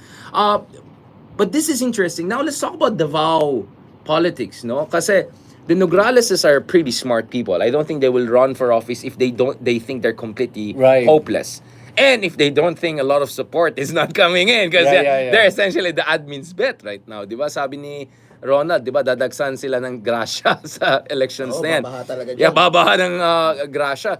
So, speaking of Davao, I think some of our Davaoenyo friends have misunderstood me. Kasi sabi ko, I had experienced fantastic in Davao. I'm Ilocano, I'm very proud of Ilocano bagay, but I would say mas warm pa sila. Mas warm pa sila in Davao. And I remember when I was in Davao 2018, I gave a talk at the Ateneo de Davao. Fantastic treatment, etc.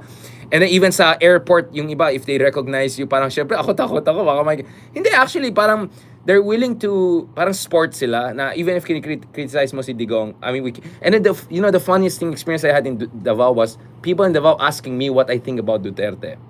And how is he performing in Manila? Kasi parang, So they don't know your stance on... no, they know my stance, and yet parang curious sila, where is Richard getting all of this confidence to write a book about him, academic book, etc.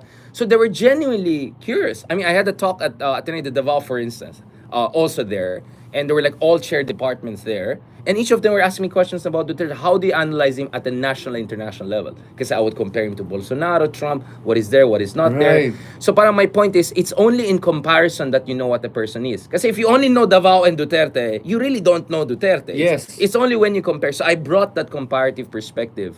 So they really appreciated that. And they were very curious. Kamusta siya sa Manila? Parang ayaw ng tao sa kanya. Sabi ko, ganito, ganyan. So I actually had one of the most illuminating and friendliest conversation in Davao. So actually, I love to go back to Davao. I just hope it's still safe. Kasi someone joke you're like frenemy number 1 or something like Yun nga, that. paano ka Ay- mangangampanya dun eh? Oh, Yun nga. I Yun don't nga. want to go to Davao. I'll be Yun honest. nga. That's why I'm surprised you did, because I'd be afraid to go to Davao. How do Davaoenos feel ba about EJ case kaya? Yun ang... Okay, this is where I got into some trouble because I think a lot of Davaoenyo friends took offense or at least took exception to what I said na mahirap malaman ano talagang gusto ng tao habang may climate of fear. Yes. So if you go to Reddit, there's a whole thread about what I posted on Twitter. Obviously, Twitter is not the most eloquent version of me, but a big chunk was they saw it as an insult from a Manileño, and they forget I'm actually from Provincia Tobago.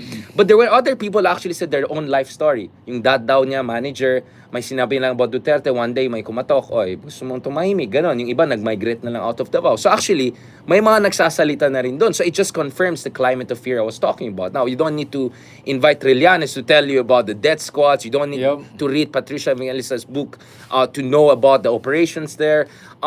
So I think and the reason, because I've been to North Korea, I've been to China, I've been to many authoritarian countries. And honestly, you talk to people there, they rather say they like the president. Right. Like if you do a survey in Russia, someone calls you, comrade, what do you think about Vladimir Putin? Do you think he's a great guy? What are the options? Good, great, fantastic. Do you have higher than that, well, comrade? Okay, because I'm like, and then that's the open scare. The other one is, if you can't beat it, join it. Meaning, just buy the narrative. Yeah. Kasi 3 decades na sila dun. Ang tagal ng mga Yes. Dutertes. So I felt medyo hindi at I think the Dutertes and Mark is always harping on that. I think they've been so good in weaponizing itong mga taga Manila, mga kupal, Yes. elitist, gano'n. Kaya ako always emphasize. Us against them. Oh, Parang tas ganun. medyo konyo itsura ko. So they try to actually, no. What I'm saying is do not equate Duterte to Davao because Davao is so much better than Duterte. Right. And yes, Duterte maybe was necessary, maybe, again, it's an argument, 1980s and 90s, nung Duterte was like Nicaragua. But Davao is super nice and developed right now. I think they have outgrown the need for those kinds of leaders. Yeah. But yun nga, so I hope my Davao friends, I mean, I'm saying this in a very friendly, we don't, kasi kami sa Baguio, we also feel the same. Galit kami sa mga taga Manila, mga kupal to mga Kasi ako, I speak Ilocano, di ba? So when I go up, yung kotse ko kasi, the plate number is Manila. So nakikita ko yung guard ng mga ganon. And then I immediately speak Ilocano. Apay, kasi, met ngayon. And then they immediately, nga, tapos in Ilocano, nga, ang yabang to mga taga Manila nga. Lalo ang Christmas time, holidays, ang daming tao. So if kami nga sa Baguio nang lapit sa Manila, we feel that kind of Imperial Manila, no? Wow. I completely relate to Davao. 100%. So I just feel people understand that where I'm coming from is I think Davao as a city and as a people is way better than Duterte. They have outgrown that need. And maybe trapo din to dynasty, but maybe you have an alternative now that mas tugma, at least medyo Harvard Law School graduate, medyo hindi, data driven. I mean, look at, diba, Digong made Carlo Nograles, not only his CAB secretary, Yep. but also one of the spokesmen during COVID to discuss all the, Yes. matalinang tao. And so, I just hope our folks in Davao don't get into this weaponization of tribalism. Because I'm from Baguio, I'm from Solid North supposedly, but I've criticized BBM, I've criticized Marcos Sr. So I don't allow my ethnicity or background define my point. Because we are way more than just Marcoses. So that's where I'm coming. Sorry. Kayo, what is your read on that? On the whole Imperial Manila, Davao, and have you been to Davao, any of you guys? What is your impression of Davao? Let's do a Davao conversation, right? No, we need this, brother. The last time I was there, hindi pa yata presidente si Digong eh. So matagal-tagal na din eh. Kasi I used to go there for business dun sa kumpanya namin. It's nice naman, ganda naman yung mga malls and yung mga places doon. It's hard to say din eh kung Kinakabahan na nakabahan din ako eh. No, okay. Let's be fair. Kasi ang tingin nila is kung taga Manila ka, ang babaw ng tingin mo sa Davao. That's not true. That's not true. That's not true.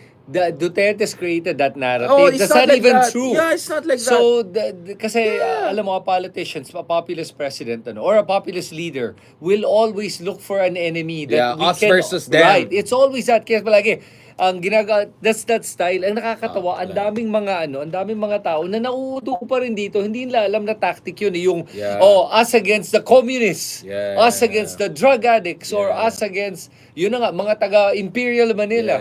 Dude, othering. Nobody is, walang nang-aapik kanino. You're the one creating that narrative in your head that's not even based I mean, on there's reality. obviously But I some think prejudice here and there. But There's it's not all of prejudice us. on all sides. All sides, sa bagay. It's hard for me to understand it din kasi I'm from Imperial Manila eh. So hindi ko Imperial QC.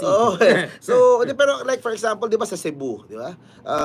Some Cebuano friends ayaw nilang Tagalog. They would rather Cebuano or English. So merong ganong Yeah, but ano see, eh. do you hear people from Cebu saying to you na, taga Manila ka, walang, no, it's friendlier. Davao, he was able to weaponize that I'm from Davao, you're from Manila, and so you're an asshole.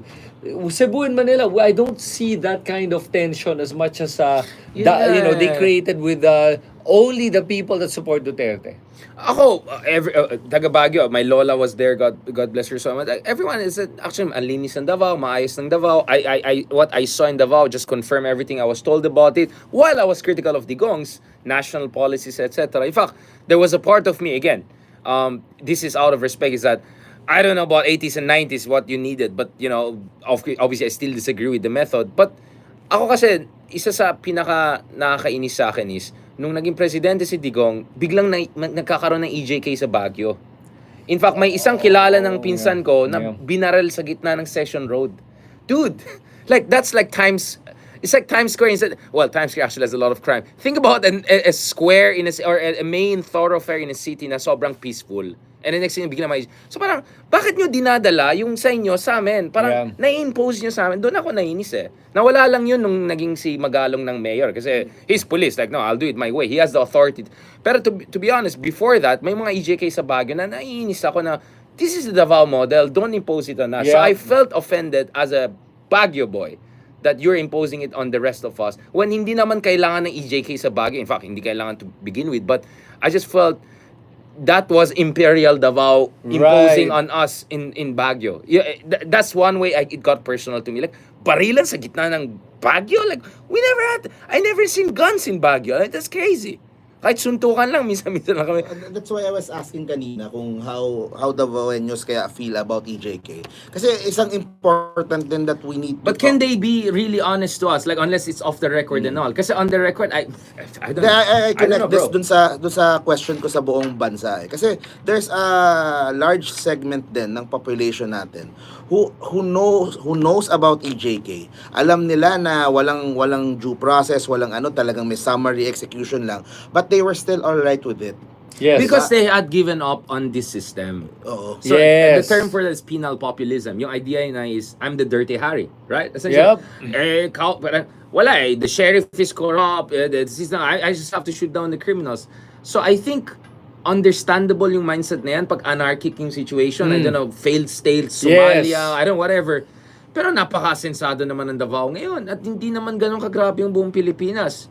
Again, I'm not saying EJK is okay. I'm just saying, I just don't feel we are in a chaotic situation to warrant that. Now, there are parts of the Philippines that obviously are problematic.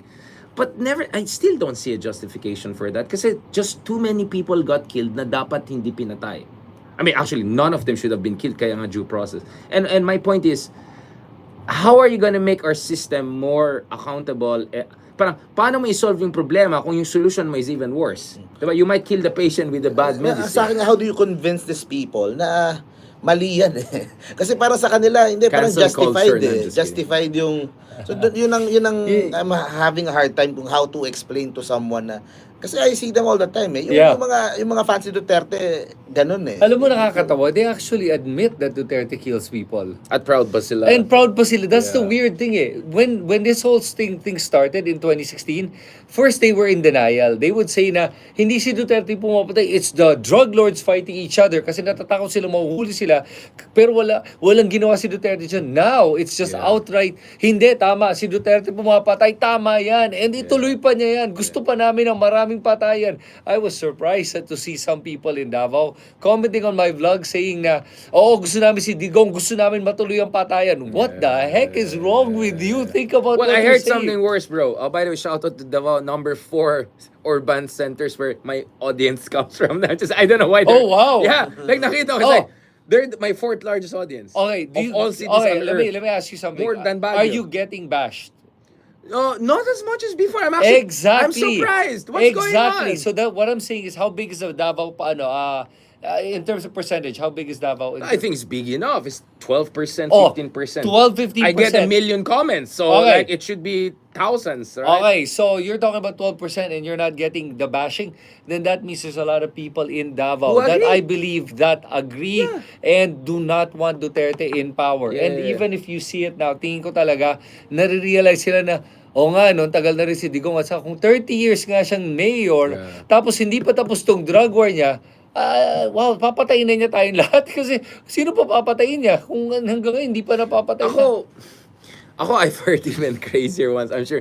Alam mo yung Koratong Balele, yung conspiracy, like essentially, you centralize, parang idea is that, kaysa sari-sari store, i-mall mo na para at least, I don't know, like, mas maayos yung distribution. Like, I heard crazy stuff, like, what? Parang, lahat na lang sinabi para lang ma-justify yung vote nila nung 2016. Ako naman, sabi ko, simple lang naman ang pwede mong sabihin.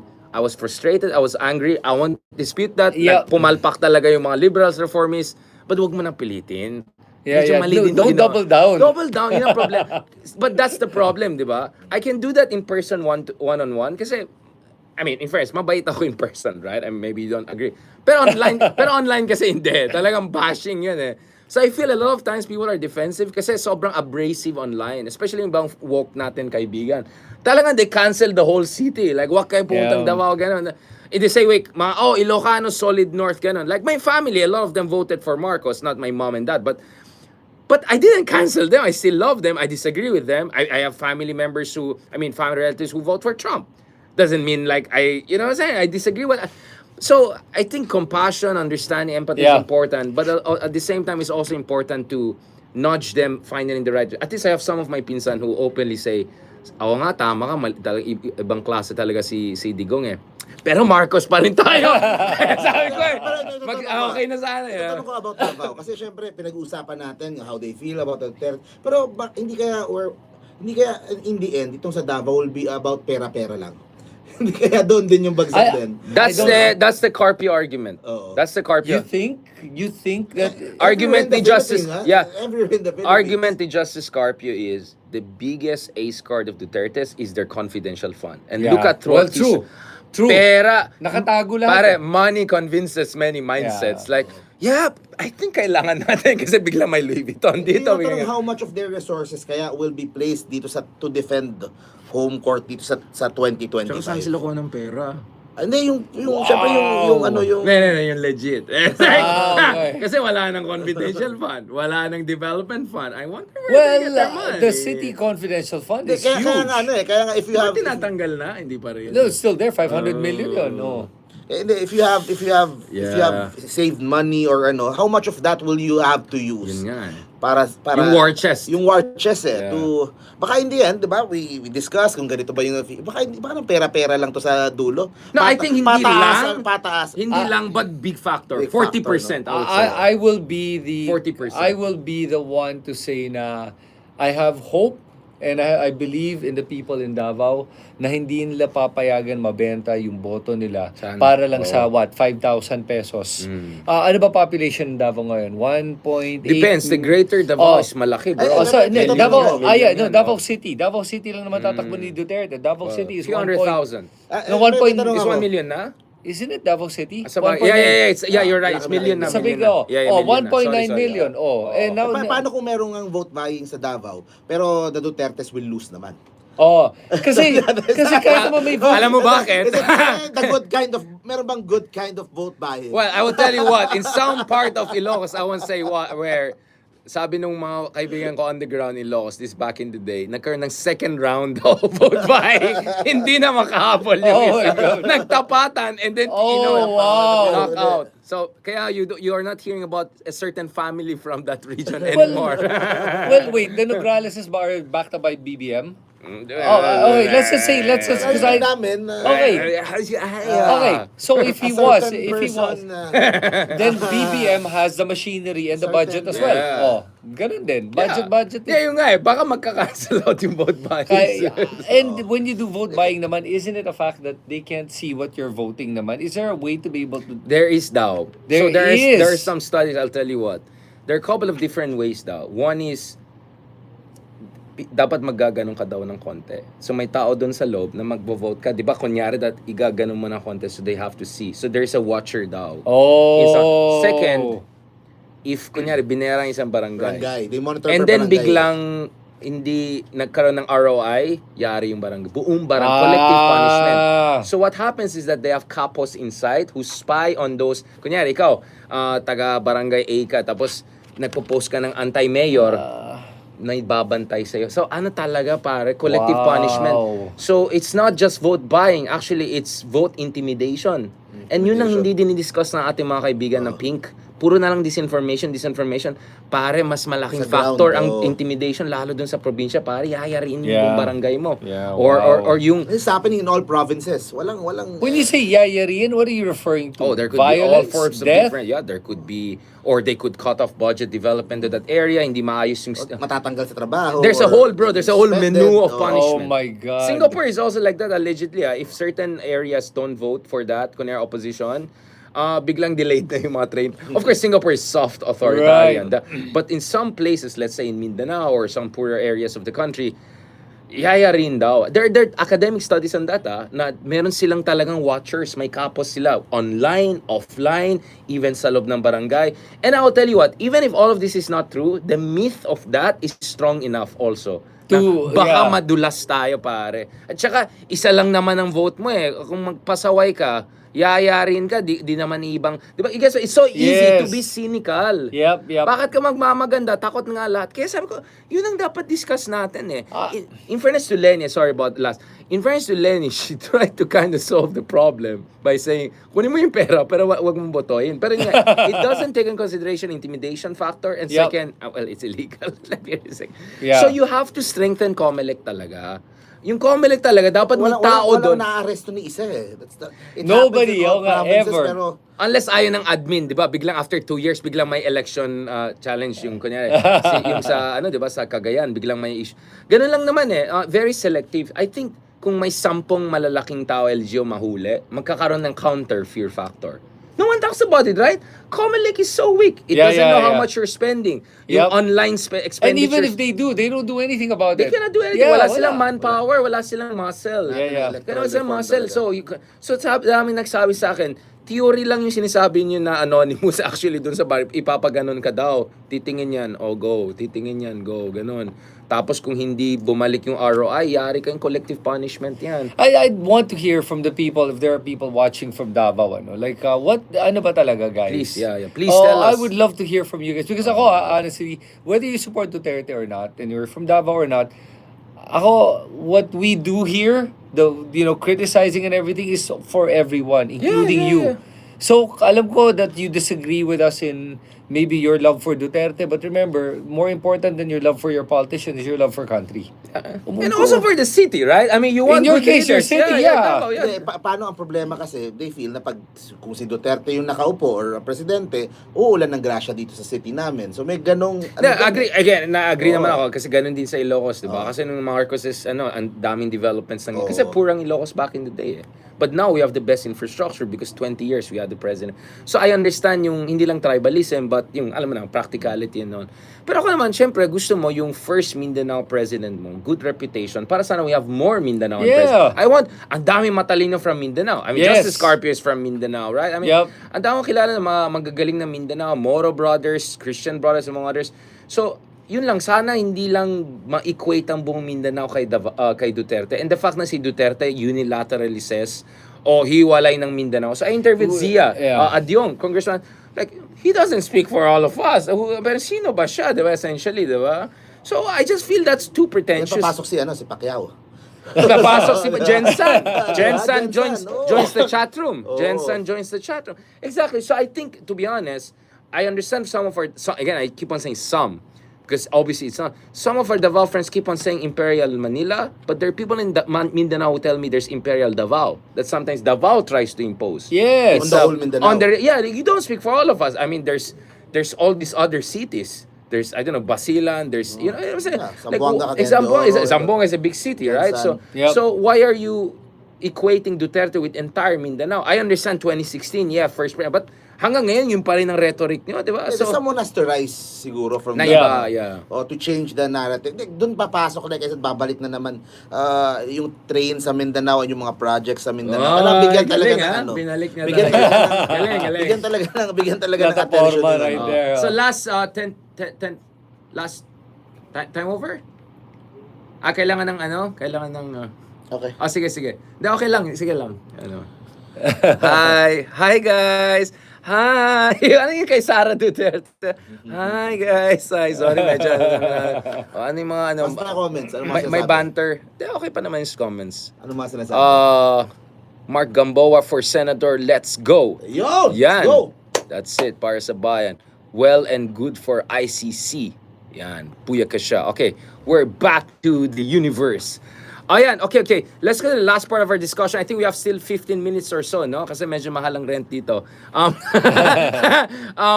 Going back to this, baka naman, mga gusto mag-sponsor dyan. No, going back to this, bro. let's talk about opposition. How do you feel about other candidates also throwing their hat in this ring? I mean, Leila de Lima just came out of 7 years of fake, I mean, hindi lang fake drug war, fake incarceration, fake Yeah. detention. And yet she still threw her hat and was humble enough to even go for Congress rather than Senate. Chel Jokno also throwing his hat. I'll go also to Mark kasi Mark has been the party list guy, the Congress guy. So, kudos to you. Mas nakinig sila sa'yo kaysa kay Ronald Llamas, bro, in fairness. You're the man! You're the man! Ganun talaga kung absent ka, ikaw ang titirahin. No, ikaw, bro, how do you feel about progressive, genuine opposition? Hindi yung naging opposition dahil hindi binigyan ng position. Well, to begin with, I'm glad that Leila de Lima is running, and I'm going to be helping promote her party list sa Makabayang Pilipino. Yeah. All right, Yeah. that's the one, right? Makabayang Liberal. Makabayang Liberal, right? Makabayang Liberal. Actually, mas maganda sana yung Pilipino. Mamamayang liberal. Mamamayang liberal. Mamamayang Yeah, yeah. Okay. So, definitely supporting that. And Yeah. I'm glad that they're doing the party list instead because that is a way to get to be a legislator. It's only parang 160,000 votes you need. 300. I think 300. medyo tumaas 300 is na. safe. 300,000 na ba? Okay. Proportional kasi. So, kasi ang dami. The ang dami thing is, na, oo. now a lot of people are taking advantage of the party list system it's because the cheap ticket to the... yes, because if you can for sa bunso ng pamilya, for the Yung mga tabi-tabi. Oo. Ikaw, baka pwede ka mag-party for list. the fourth congressman kasi ng yung pamilya, yung ganun. problema lang kasi ng party list. Actually, I like the party list but there's also some problems with it. What I like about the party list is that, for example nga, if there's that tribalism in that province or worse is that the private armies, diba, the politicians that are entrenched and then if you run against them, they're gonna have you killed. Yung ganun kalala. Maraming ganun sa probinsya. Totoo yan. So the party list system actually breaks that. Kasi now I'm not running against you in our district. I'm running and I'm trying to get Issue-based. this is my advocacy. This is the special interest group I'm representing and therefore yung boto ko ngayon is all across. And the good thing about that is you're actually basing Mag-extend na tayo. yeah, you're basing the votes because Yeah. of issues, Right. because of principles, Right. rather than because of the personality. Although I don't like the fact that ang dami ngayong mga party list na. The dami na. This is one of the Speaking most. of- Excuse me, we have a breaking news. Andito na po si Secretary. Ronald, parang tayo lang hindi tumakbo tong election. Ito, tumakbo naman, Councilor. Kamusta? Ronald kamusta? Llamas, Hello. Tristan. Alright, oh my God, this Mark is getting Gaboa po, crazy. number Mark 27 sa Gaboa. Malota. Officially, hindi na siya nuisance candidate. Pangalan ko, Mag-extend na kami ng 30 minutes. Sorry, I briefed the German delegation. Okay. All right. Sorry. Okay, I think we have to close the shop. Ito na. It's the Ronald Llamas narinig show. ko. Just kidding. Pero narinig ko yung Mindanao eh. No. We did Organizer Davao. sa Mindanao. Yeah. So, Ronald, let's rewind a little bit then go back again. Yeah. Kasi we had a long conversation about Davao at sabi ko, how can we talk to the Davao people without coming off as patronizing, right? How can we say na Dutertes are not, they're not equal to entire Davao or Mindanao without looking like Imperial Manila. So we had a long conversation about that na, no, Davao is so good that it has outgrown the need for authoritarian, populist, clownish games, right? That Davao people are, and then of course there's also a factor of fear. I feel to a certain degree, some people disagree with me, and dami nagbash sa akin about that na sino ka ba, ganyan. But ikaw, what is your read of Davao in terms of prospects for change, prospects for transformation? Well, I think Davao will develop without extrajudicial killings. No? Dati pa yan eh nung si Father Paracale, no? Right. Dati ko pang kakilala yun eh.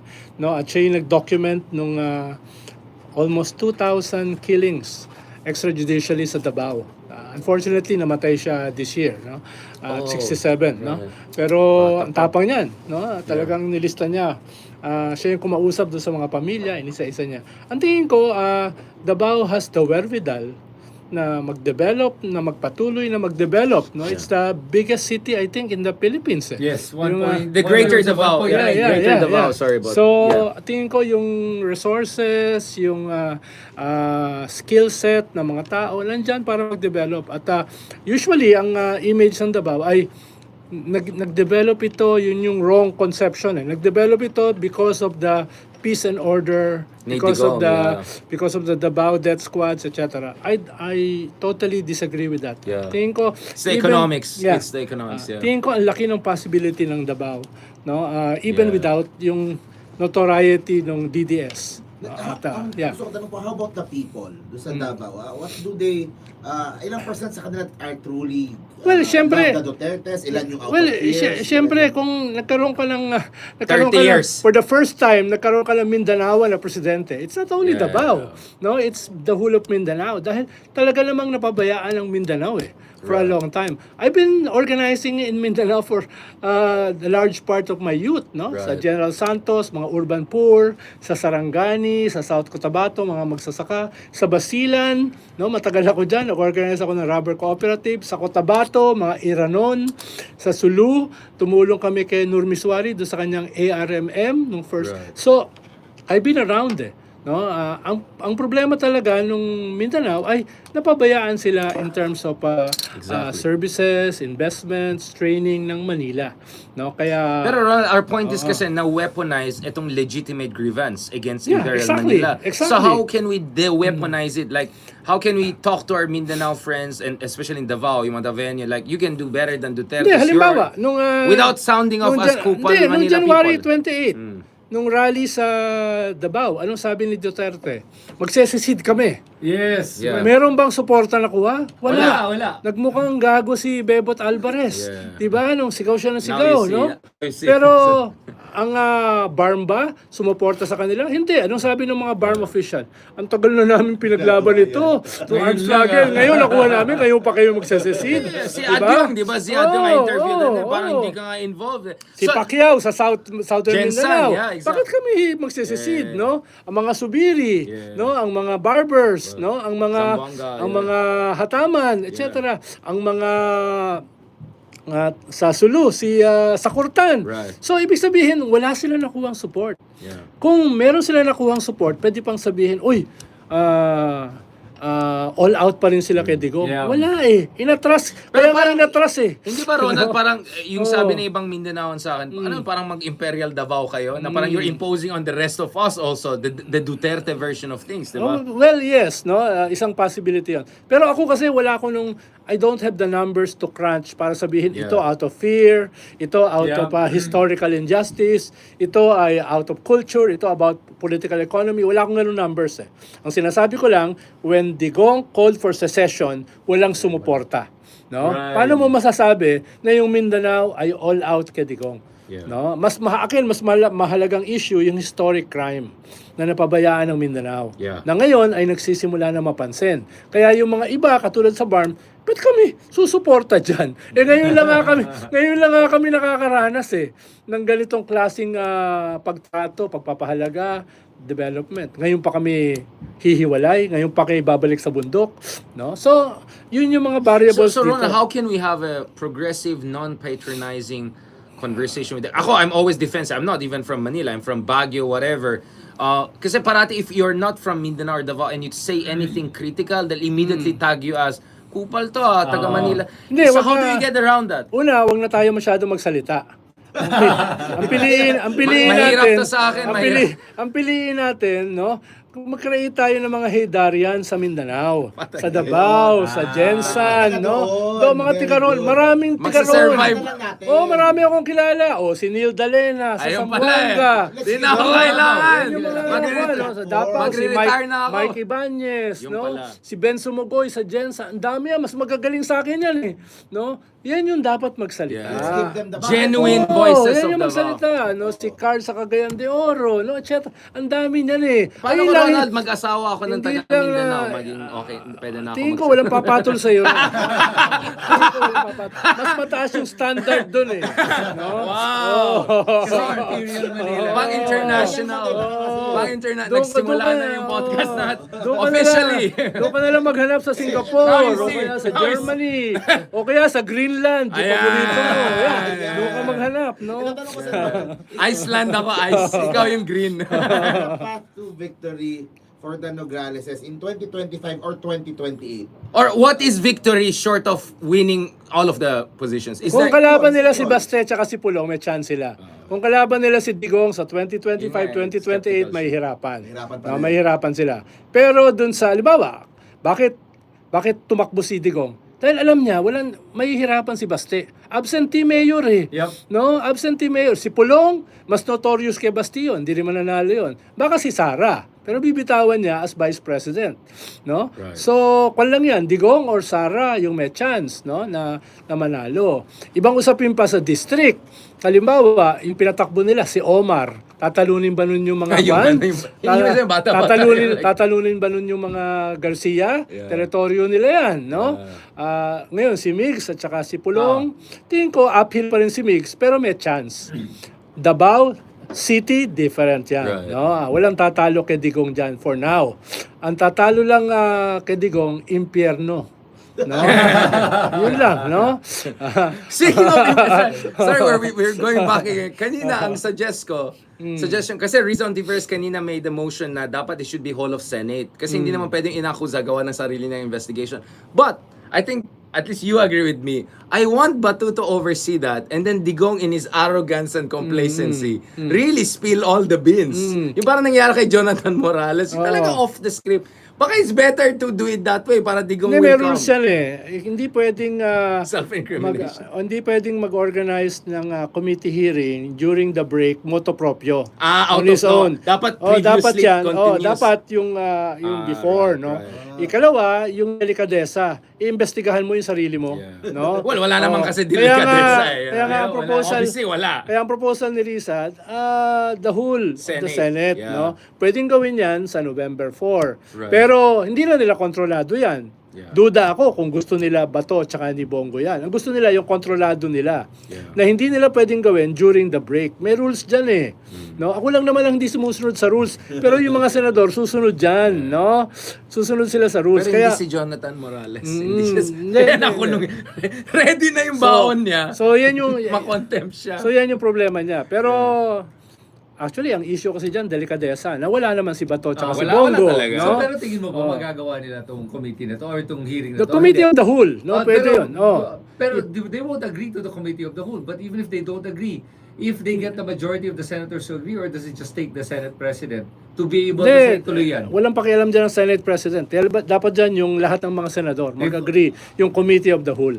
No, yan Otherwise, yung- let's say hindi nag-agree, you think that Bato, well, to begin with, I think Bato's gonna agree to the committee of a whole, di ba? Ang sabi kasi nila, pag wala silang dalawa ni Bongo, hindi dadalo si Digong. Sa committee of the whole, nandun naman silang dalawa. Dadalo ba si Sana Digong? exclusive. I doubt it, no? I doubt it. Dahil marami nang nandun, no? Gawa Marami tayo na- ng petition, please, tatay. Tatay Sumagot Digong, ka na. come here to Pwede ba akong Manila. maging resource person? I-ready mo na yung bag mo kasi ma-contempt ka. Matulog ka na. Diba si Jonathan Morales? Dala-dala niya. Mr. Jonathan, you have invoked contempt. Ganun siya, kukunin niya na yung bag niya. pero, pero malaki ang duda ko kung ako ay patutulugin nila sa Senate. Yun lang. Medyo may duda ako Parang ron, no? threatened sila. Oo, may duda ako. This is great. Sir Ronald, oh my God. Let's talk about the fear factor. Kasi, okay, sabi nyo nga, it's hard to, I have to be political science. Yes, it's, kasi for me, fear has such a distortionary effect that you cannot say slice na 30% after. Kasi parang ano yun eh, parang it's like a poison, di ba? But, what is not questionable is yung voter intimidation culture on the ground, yung kapos who check on who's voting and not. I saw studies that even online they check. The reason I'm asking is that because the opposition in the Philippines, the genuine, and keeps on talking about disinformation. When I say actually the problem on the ground is not only vote buying, it's vote intimidation. And Well, all that. hindi... How they kung- deal with that? Kung hindi ikaw ang gobyerno, mahihirapan kang gawin yon. Halimbawa, sino chief of police dyan? Si Hansel Malantan. Kilala ko yon, no? Walang kinakatakutan yon, Right. no? Medyo may konting notoriety. Parang ikaw. Si Hansel. Pero walang kinakatakutan yon. Yeah. Si General Torre, na nasa Of CID course, ngayon. lang yan, Kung yeah. nandun pa siya, wala rin kinakatakutan yon, no? Okay. So, ibig sabihin, yung mga ilalagay dyan, yung mga i-deploy dyan, bantayan, ay parang hindi gagwardyahan babantayan. yung ganong klaseng harassment. So, maliban pa sa pag sinabi mo sa mga Davaoenyo, hindi natatakot kayo, hindi nila aaminin yon, no? So that will be walang aamin nun, no? So that Kaya- will be the arms of COMELEC. Because COMELEC on itself cannot fight these goons and warlords who are, voting intimidation techniques, di ba? Well, pwede akong pumunta ron, magdala ng mga kasama ko para makatulong sa mga mananakot, no? Now you see why we have this show, right? It's Ang fear naman is relative eh, no? Kaya depende yan, lalo na ngayon, no? Lahat ng mga dating mga pumapalakpak sa EJK ngayon binabanata ng EJK, no? So kaya nga sabi ni Tama si Bongo, tama sabi siya. ni Bongo, nakinabang kayo no? Doon sa Kaya pero tama siya, different levels kasi ang guilt diyan Yung iba yung talagang sumuporta sa killings. Yung iba yung nagbigay ng public support. Katulad ng silent. isang secretary ng Foreign Affairs na nagsalita sa United Nations, depending Tokhang, no, na ngayon ay senador na, no? Yun yung ikalawang level, no, na sumuporta pero hindi naman directly kasama sa killings. At yung mga nanahimik, Yep. no? At yung mga nanahimik. May varying degrees siya ng guilt, no? So yung mga congressman, senador na ngayon ay gustong investigahan ito, so long as sila kasama sa killings ay okay na ako ron, no? Kung may ginagawa silang mabuti, hindi ko haharangan. Right. Parang yung mga kaaway ko, hindi ko sila harangan if they're making a mistake, no? Ganon din yung mga kakampi natin ngayon. Ano, politics naman is relative sa Pilipinas no? Wala namang permanent enemies, permanent friends di ba? May mga dilawan nagsabi, quiet daw ako, quiet daw tayo, wala tayong ginawa sa EJK. Sila lang daw. Ako, hindi ako nasa Matrix ka ako Kasama ko nga si Jollibee. Kasama ko si Jollibee, tsaka si Heidi Lindia. Kaya silent hindi ako ka tahimik, kasi nagtago ka. Ikaw silent ka, nagtago ka. Ako naman nasa TV. Hindi, nung panahon na yun, wala pa akong podcast. Wala rin ako mga TV show. Wala rin akong podcast diba? kasi yun. Wala naman tatanggap sa akin nun Actually, ako yung Ronald Llamas nung time na yun, napansin mo? Diba? So, nagpalit tayo ng pwesto ngayon. Wala pong podcast nung time na yan. Tsaka ayaw ni Pinoy na magsalita ako nun Oo. Ah, really? Dahil lang gusto ni Pinoy, may iba siyang pinapagawa sa akin So, kaya nung pumalaw siya, doon nakapagsalita na ako. Para na akong Ronin, masterless samurai. Yes. So, Pakipalitan yung pakilagay yung pwede ko lang we have a different version of this behind you. Pakipalit. Okay, now officially we are in the Shogun edition. Shogun edition. Now, kahapon kausap ko si Justice Scarpio. Sorry if I'm rewinding a little bit so that we can catch up with Justice Scarpio. Kahapon sabi niya, actually yung mga lalabas sa Quadcom at saka pwede gamitin ng ICC yan. So actually they could be mutually reinforcing. Yes and no. Dahil yung ICC kasi, ang kanilang nung 1 year after natin umalis, yung coverage nila, which is 2019. No? Kung ito ay mga icing on the cake na lang. No? Pero yung kaso nila is practically tapos na No? Yung international warrant na lang hinihintay. Hindi rin sila pwede magdagdag. Dahil nga, meron silang coverage Wait, 1 year Ronald, pagkatapos natin umalis. Nung nandito si Justice Scarpio, medyo hindi ka sure sa legal analysis mo. Ngayon nawala siya. Your question. Hindi, ayoko lang. Baka kasi ayoko maging insecure si Justice Scarpio. For the first time, nung nandun si Justice Scarpio, I never saw in my life, nagtatanong siya, Justice, totoo ba na? Tapos nung wala si Justice, may sagot, hindi. Ganito mangyari, like, okay. Kaya love na love kita, Sir Ronald. Siyempre, namimili rin tayo. Baka may insecure Justice. Ayoko ma-insecure si Justice. Hindi, ako naman, kasi alam ko naman, ikaw, wala sa vocabulary mo ang insecurity. Medyo opposite ang problema ko. Kaya galit na galit yung mga dilawan sa akin. Dapat naman silang magalit. Bakit naman? Kinakampahan mo si Sunny Trillanes Uy, support ako today. Anong tingin mo yung meeting nila with BBM and Lenny? Sinuport ko yung meeting na yan. It was not a meeting. Nagkita lang sila. Ikaw naman, Sorry. ilalagyan mo ng kahulugan no? Nagkamali na naman yan yung ako. problema rito no? Chance passenger Nagkita encounter. lang nandun si Camille Villar, nandun si Martino. Si Camille. Diba? Is that Villar? Sabi ko. Kita lang. Nilagyan mo kagad ng Si kahulugan. Bam Aquino. Parang may picture si Camille Villar. Parang, hi sa mayon. Exactly. Baka, may bakanteng lupa doon. Ibig sabihin, Ibig sabihin, kung makita mo kami ni BBM na nagkakamay, magbabago na pagtingin mo sa akin? But Ronald, di ba the difference is, nag-release ng picture yung kay Lenny, kay BBM, pero yung with Sarah, wala pa tayong picture. Meron ba? Meron ka ba ng picture? Bakit naman nila kukunan ng picture yon? Si si Sara yung dumalaw. Dapat si Sara yung kuha ng picture. Walang official Oo. meeting picture. Ito, chance lang. Ang daming picture. Smile, smile. Pakit. Hindi naman nga official yon, no? Reluctant nga. Alam mo, Ronald, parang reluctant nga. pinapahamak mo naman ako. Reluctant nga yung host no? Ba't niya kukuha ng picture? Reluctant Parang siya. nag-regret ako. Cut, tawa na. Late ka na. Wala na tong show na to. Chris, now you see. Ayun na, ito na yung Shogun edition. Lord Toronado. Yan. Ako. Panahon ng laglagan ngayon, di ba? Anjin san. Panahon ng laglagan ngayon So, anong ito, bago? Ronin. Ikaw ang kakatayin.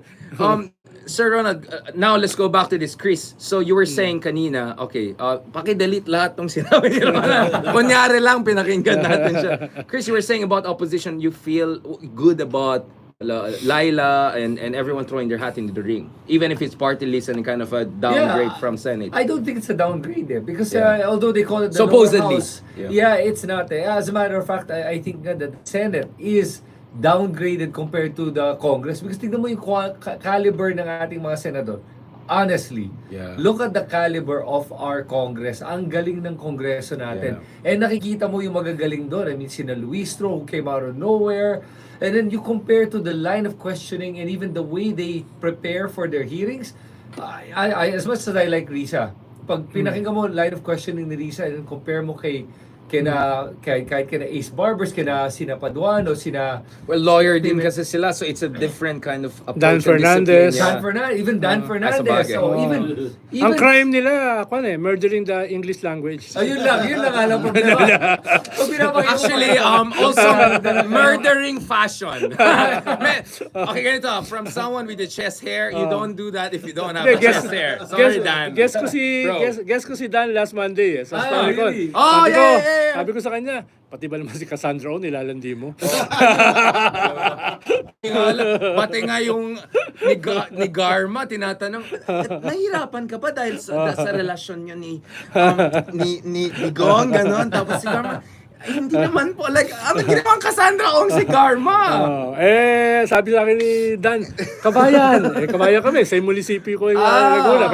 Na-disarm na ako ron. Hindi ko na inulit. Now I see. Hindi ko na inulit. Pero yung unang salbo. Buti hindi naging congressman, secretary ko. Cassandra Ong, lahat is Cassandra Ong. Hindi ko naman may murderin yung English language. Sabi ko kasi sa mga congressman, kung mas sanay ka sa Tagalog, Tagalogin mo na lang. Kung sanay ka sa English, mag-English ka na lang. Huwag mo lang ipilit. No? Kung maglalandi ka, wag naman yung kriminal. BBM! Teka, correction lang bago ako magsalita. Ay, hindi ka pa nagsalita? Parang mali yung apelyido ko. Hindi, Kulang sa A. Medyo Japanese yung gumawa Riyamas. Well, agree naman ako kay Chris na talaga namang value added si Laila sa Congress. Mas ang issue ko lang ay dalawa Una ay Laila is our local Mandela. At yung role niya sana is to unify yung opposition na hati-hati. At ang problema sa party list, you will be competing for the same vote. Lahat ng mga iba't ibang parties. So baka mag-split. Mag-aagawan kami nun. All of us will be... Dahil isa lang ang boto sa party list. All of us will be competing for the same vote. One lang ba? Yeah, isa lang. So hindi kayo pwede maghati-hati. No? So magkakampanya rito, kayo magkakampanya. Mag-aagawan kami. May fixed base na kasi. Yun yung problema. Na medyo yung role sana ni Laila is more unifying. No? Ikalawa, yung principle ng party list. Kasama namin yung Liberal Party, si Senator Bobby Tanyada at saka si Ed Salagman, na presidente ngayon ng Liberal Party, to campaign for the party list law in 95 to 97. First, in-implement siya 98. Ang essence ng party list law is for the marginalized sectors. Binago yan ng Supreme Court noong 2013. Sabi nila, lahat pwede na mag-participate. But the essence remain. The essence of the party list is for marginalized sectors. Yes. Not for established parties, not for billionaires, no, not for sons of former presidents, not for dynasties, no. Kahit pinayagan na ng Supreme Court 'yan. Mahirap na yung argument mo na okay lang kami tumakbo kahit magkakamag-anak kami dahil wala pa namang implementing rules na anti-dynasty kahit malinaw sa konstitusyon. Yeah. Hindi mo pwedeng sabihin sa party list yun. Malinaw naman yung essence ng anti-dynasty sa konstitusyon. Malinaw yung essence ng party list sa konstitusyon. Kahit yan ay binago ng Supreme Court through judicial legislation, the essence remain. So, ako, dapat yung Liberal Party na kasama na sa pagkampanya nito, sana sila nag-inhibit na. No, katulad ng ibang mga established parties. Dahil yun yung essence nun eh. So you're saying you'd prefer that De Lima run for Senate na lang instead? Either run or bid her time, help unite the opposition, sila ni Laila, ni Risa. And expand the base, and yes, expand the base. And then run sa 2028, no? Dahil kakakulong lang niya ng 7 taon, pahinga siya, and become a unifying figure, no? Rather than be one among 350, no, sa Congress at makatulong mabastardize yung party list law. Na ang essence is very progressive. Ako my counter argument to Ronald is, to that is Lagi ka naman may counter argument. para lang fair. Alam mo naman, Ronald, last show. No, ako naman, ang counter Wala argument. ka counter argument, di ka na hidari. Ang counter argument na naman dyan is, ang dami ng talo ng Liberal Party, baka maging irrelevant na, you know what I'm saying? They have to show that like, hey, we're still It's here. not, hindi yan ang kailangan nilang gawin. Kailangan nila mag-ayos internally. Oh, well. Yung 6 nilang congressman, 2 nasa minority, 4 nasa majority. So Yung yun ang isa kailangan, umalis na. yun ang kailangan nilang ayusin, no? Si Kimbo, ang partido Wala na, umalis anti-Maharlika, anti-Chacha. Si Kimbo pro-Maharlika, pro-Chacha. Kailan ba umalis si Kimbo? Just a few months ago. Stella, No? So, ibig sabihin, if I were a self-respecting party, matagal ko nang tinanggal yan. Yep. No? So, mas ang kailangan nilang ayusin is not yung win or lose. Ayusin nila yung internal. But why do you think be they're- a real political party? But why they're doing it? Is it lack of political will? Is it they just gave up on reforming it, so they just want Well, to create... siguro pragmatism, imbis na mabawasan pa sila ng miyembro, no? Tanggapin na nila lahat. No? Kahit nasa majority, They no? run into a hard wall of traponess eh. Yung sasabi mo, diba? Halimbawa, may 2 kang congressman na nasa minority. Yung party president mo, independent minority. Tapos yung 4 mong congressman nasa majority. Paano paano tawagin yung sarili mong partido? At least sa amin, kahit maliit kami, hindi pwede yun. Yeah. Di ba? No? Sa akbayan. Dapat malinaw yung party decision, party ideology, party whip, no? Etc. Pero they're just like every other party in the Philippines, if that's the case. Well, kung Na buhay... maraming turncoating and Oh, maraming... well, kung diba? buhay si Pinoy, hindi papayag yun. No, kung buhay Right. siya. So you think Pinoy would have done the cleaning up of the house? Yeah, dahil ang mahalaga kay Pinoy, the legacy of the party, the legacy of the Liberal Party Aquino, muna. no? The Aquino family. So, Well, Bam Aquino is not Pagka- Liberal Party anymore, right? pagkausap ko nga si Pinoy noon, sabi niya, ang problema ko, pag may iniisip akong iba, parang nagkagwardya sa akin yung mga magulang ko eh. Kaya hindi siya pwedeng, Yeah, hindi siya mamulting pwedeng siya. lumabas na sa kwan na yun, no? Delayed, yeah. Sabi niya, The palaging moral- nandun sa kanyang likod eh, no? Yung legacy ng kanyang pamilya. Hindi niya pwedeng sirain yun. So, but Bam Aquino couldn't be the person to do it? I mean, he's out of the loop, right? Hindi na siya Liberal Party, so paano yun? No comment. No, Parang no comment din siya. We had him actually here. We had him here. Si Kiko, si Leila. Alam mo, to, Right. ganyan ang style. Sisirain tayo, tapos hindi na sasagutin. No comment. New blood siguro. Sa liberal. More yung anything else. But bakit papatol ang new blood kung what he's saying is a hopeless case that is not even recognizing that it's a hopeless case, you know? Like, wala ka na magawa sa mga matatanda eh. Kasi syempre, masyado nang kinain ng sistema, masyado nang kinain. Pero yung sa bata siguro mas Parang Camille idealist, Villar, mas- parang yung mga ganyan Camille Or- Millennial.